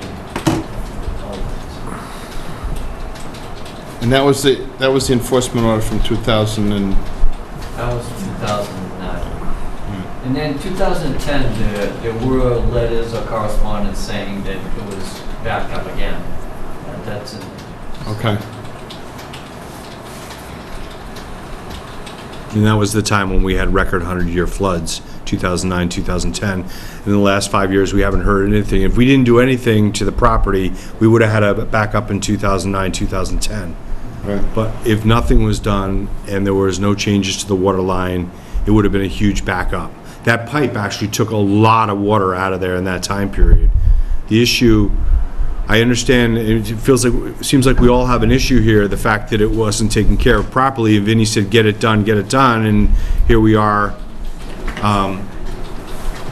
in a situation where we have to, we all regret that it was done that way, and we didn't go to Hingham Court. We regret that we didn't go to Hingham Court over this matter. And maybe that is the next step for this, which is sad, because our intention was to put the pipe in, do what they told us to do, and get it done and fix it quickly. Did Bob have any suggestions as to what could be done at this point? Bob wrote, it was pretty clear, he doesn't feel that there's any issue, he doesn't feel that the driveway culvert has not contributed to upstream ponding. It's in the letter there, so. Okay. And Joe Bonomi feels the same way, that they all thought that what contributed to the recent issue is why this piece of land here is 1.5 feet higher than the rest of the vernal area. And that pushes the water back to the Butler's house and to Sarah's house. If that area is able to take water in at the normal depth, the water will not be backing up. Yes, ma'am. We have two houses up from this whole. And your name is, I'm sorry? Sarah Lloyd. Yeah. We're at 180 River Street. And I think it all probably started when we were looking to buy the property, which we bought in 2010, but we were looking at it in 2009. And one of our issues with the property was that an area that had been planted as a parterre, which obviously wouldn't have been planted as a parterre if it were wet, was completely flooded. And so we said, we're really not, we're on the fence about buying this property unless this gets fixed. So I think that probably started all of the rest of this going on, and perhaps also fixing the pipes for the water. But it still, to this day, backs up, and our whole section of our garden is wet. And we've lost trees, and we've replaced them with willows and river birches and things that can handle the water. But the fact is, it's still, since the time when this started to now, it still floods every year. And I have gone out to look at her backyard is basically a lake, and we've gone to look to see why it's not flooding, and it's just the thing's too high. If you did have an open culvert of any sort, at least more water would get through than what gets through now. Just isn't what the standards call for, what the fix is, and it has either remained the same or gotten worse every year, irregardless of. Personally, I haven't had any water in my house at all since the first year I lived there. And the water that I had in my house was due to the fact that I didn't have any gutters on the front or any drainage in the backyard. So, that's kind of a material too, but the problem has only gotten worse. And we discussed it for several years before we finally worked on it. We just threw it. Okay. Yeah, just one quick question, and probably need to move on because it's getting later. So, when they repaired the water line in 2000, Around year was that? Around the 2007 and early 2008 at the latest. So before 2007, were there water issues above this? What I guess what I'm saying is it the repair of the water line that potentially damaged an underground culvert or whatever? Was there water issues before 2007? I don't think she was there. Any of them were living there then. So they weren't living there then. But for my issue here it is. The water was flowing through in 2009 at a fast pace, just as fast as it was before.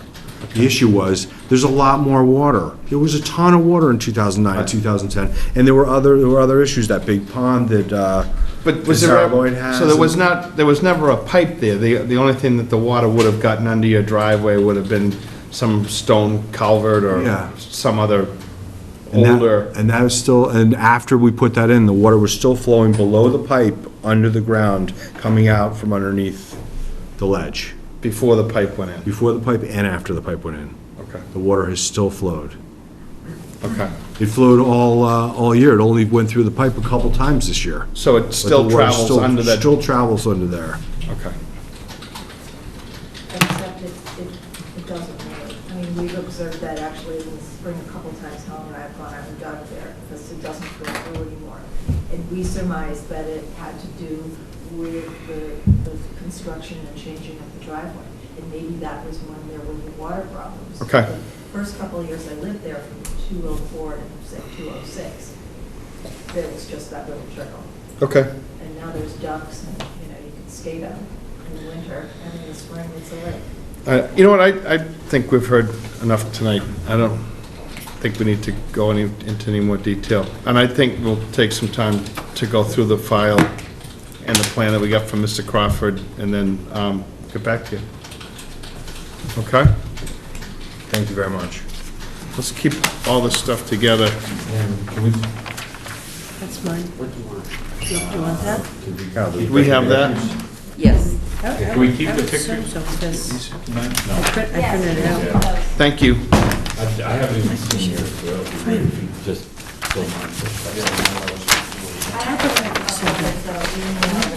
Accessing something online, or do you have to physically go out to the property, do a topographic survey? Say that again? A topographic survey, do you have to go out to the property to do that? Can you do that? Is this something I'm sorry, with everybody else talking, I can't hear. You can, I know you can buy maps. You can buy topo maps. Okay. I don't know what you can find online. But you can buy a topo map for any. We're gonna keep those, right? Yeah, you mind? Just be really Thank you. slow. Okay. Doesn't even matter.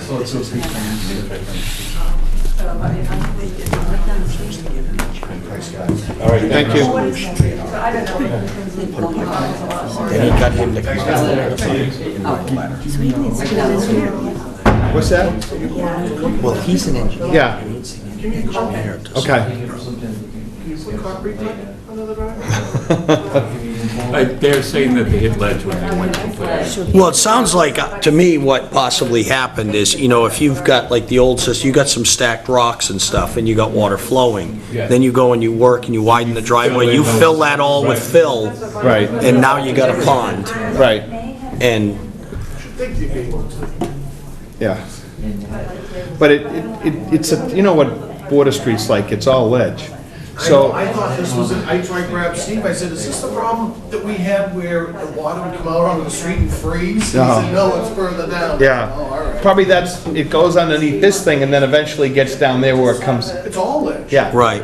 You'd be hoping that it stayed on the other side of, But there were probably some cracks in the ledge before and stuff, and they're filled now.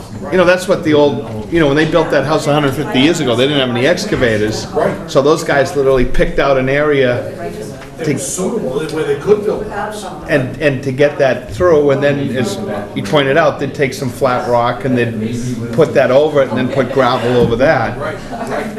And, probably the house had a well, and then eventually it got a water line. So, it's a bunch of things that have altered and then maybe backed it up a little bit more, but yeah, I mean, Yeah, it'd be it's, interesting if you're going out there. it's just, I went in there today just to take another look and refresh my memory, and then I look at Mr. Crawford's plan, and he's spot on. It's just that plastic pipe, they can't put it any lower without banging into ledge, whether there's some crevice in there, or literally they're gonna have to dig that thing out and blast.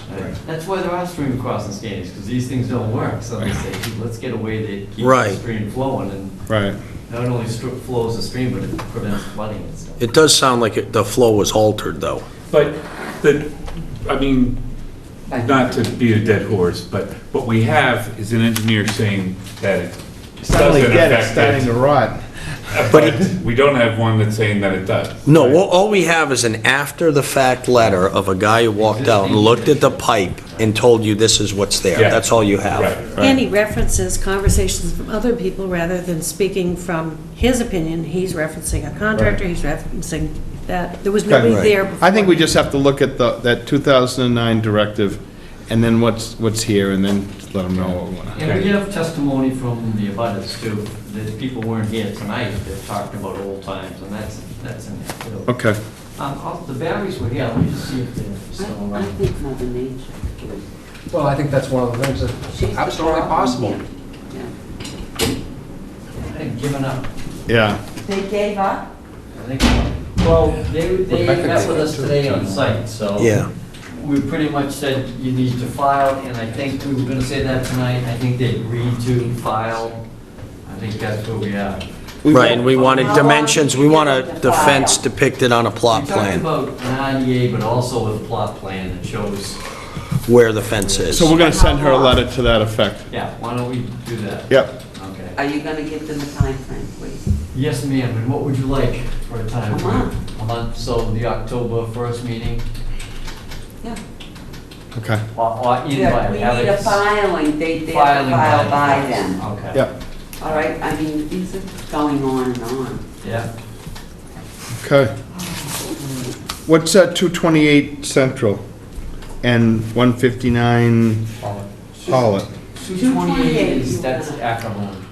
Yeah, and we discussed that. We did talk about that. So they're gonna get a letter, they have And They have to take out those Take it blocks. Okay. 159 Pollard is Mr. Sullivan, who's been in here. This was the house where the fence was removed, and we Yeah. all went out there. And Penny sent an email to everybody about, you know, once you do this, then come back and talk to us, kind of. So the fence, you know, I talked to him the other day. I said, you know, we have a list of things that you're really gonna need to do. He said, his argument though was that when we went out to the site, we said a little bit different things. We allowed him to go a little further if it was to remove invasives. But I said, well, we need the fence, and you want to know if he could do conservation posts instead of a fence. And I said, you know, I'll bring it back to the commission. But we did say that we talked about either a crushed stone or a mowed area separating the invasives from what plantings they're gonna do. When you and I were out there, yes, we did talk. Frank. And- No, Frank was not Oh, there. okay. You and I were there the day it rained. That's a mistake. You weren't there? No, it was Oh, just the okay. two of us. Okay. But everything that you told them was possible, but it would be up to the commission to determine and for them to give us a plan of what they wanted to do. So they gave us a plan of what they wanted to do. They listed their scope of work, and that's what my response was to, Right. their scope of work. Yeah, I told them the plan And is, just because you said, well, maybe you could have a few more Right, feet right. here or there, it was always left, because I made that very clear right from the get-go. The commission will decide. You have orders. right, but part of it was invasive removal, so. And I'm fine with that, But the that's plan- my little thing. The plan's hard to read, and it also talked about mulch and Very easy to read. insecticides, pesticides, and we told them we didn't want to see those things, so. Yeah, So- well, those were what my answers were to. Right. You know, I'm not what his disagreeing plan with- was. Right. But the plan is not hard to read. It's a, you know, to put the fence back, like Frank said, where it shows it, start your plantings. Good luck with the invasive, that's all. Right, sounds like we need to be very specific, Yeah. 'cause- Yeah. or this is all gonna go like freestyle. Yes.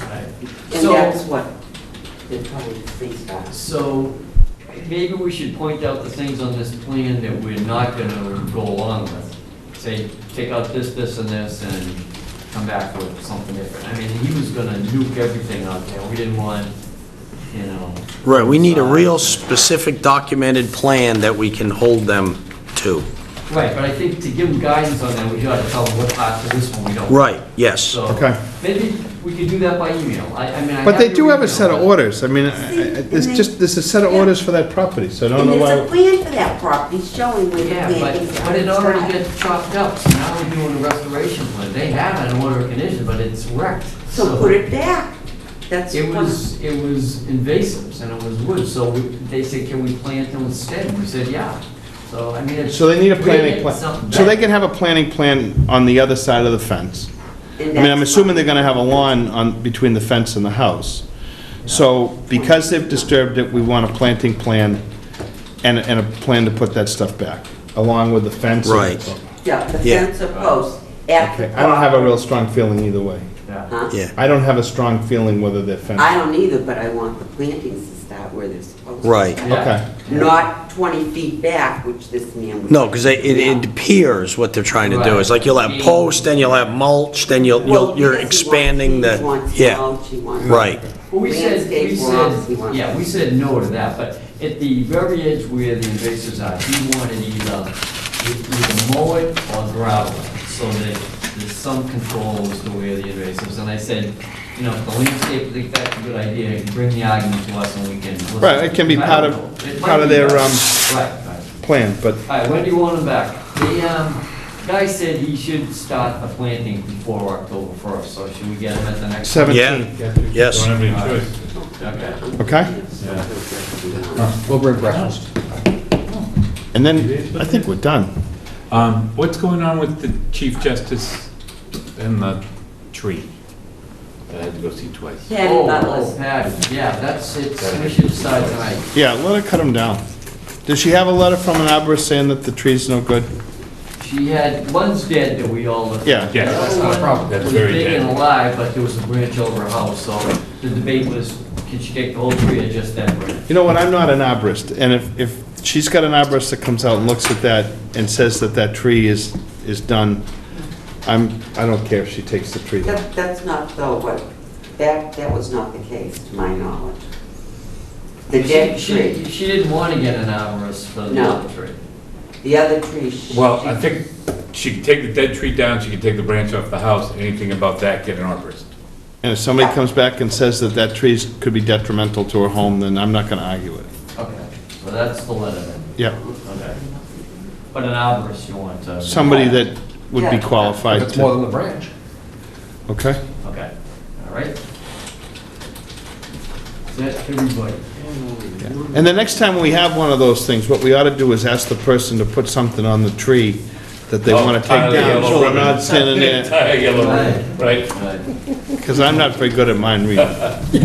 Make a motion to adjourn? No. No, I don't? No, No? I make a motion that we accept the minutes of July 16th, 2014. Second?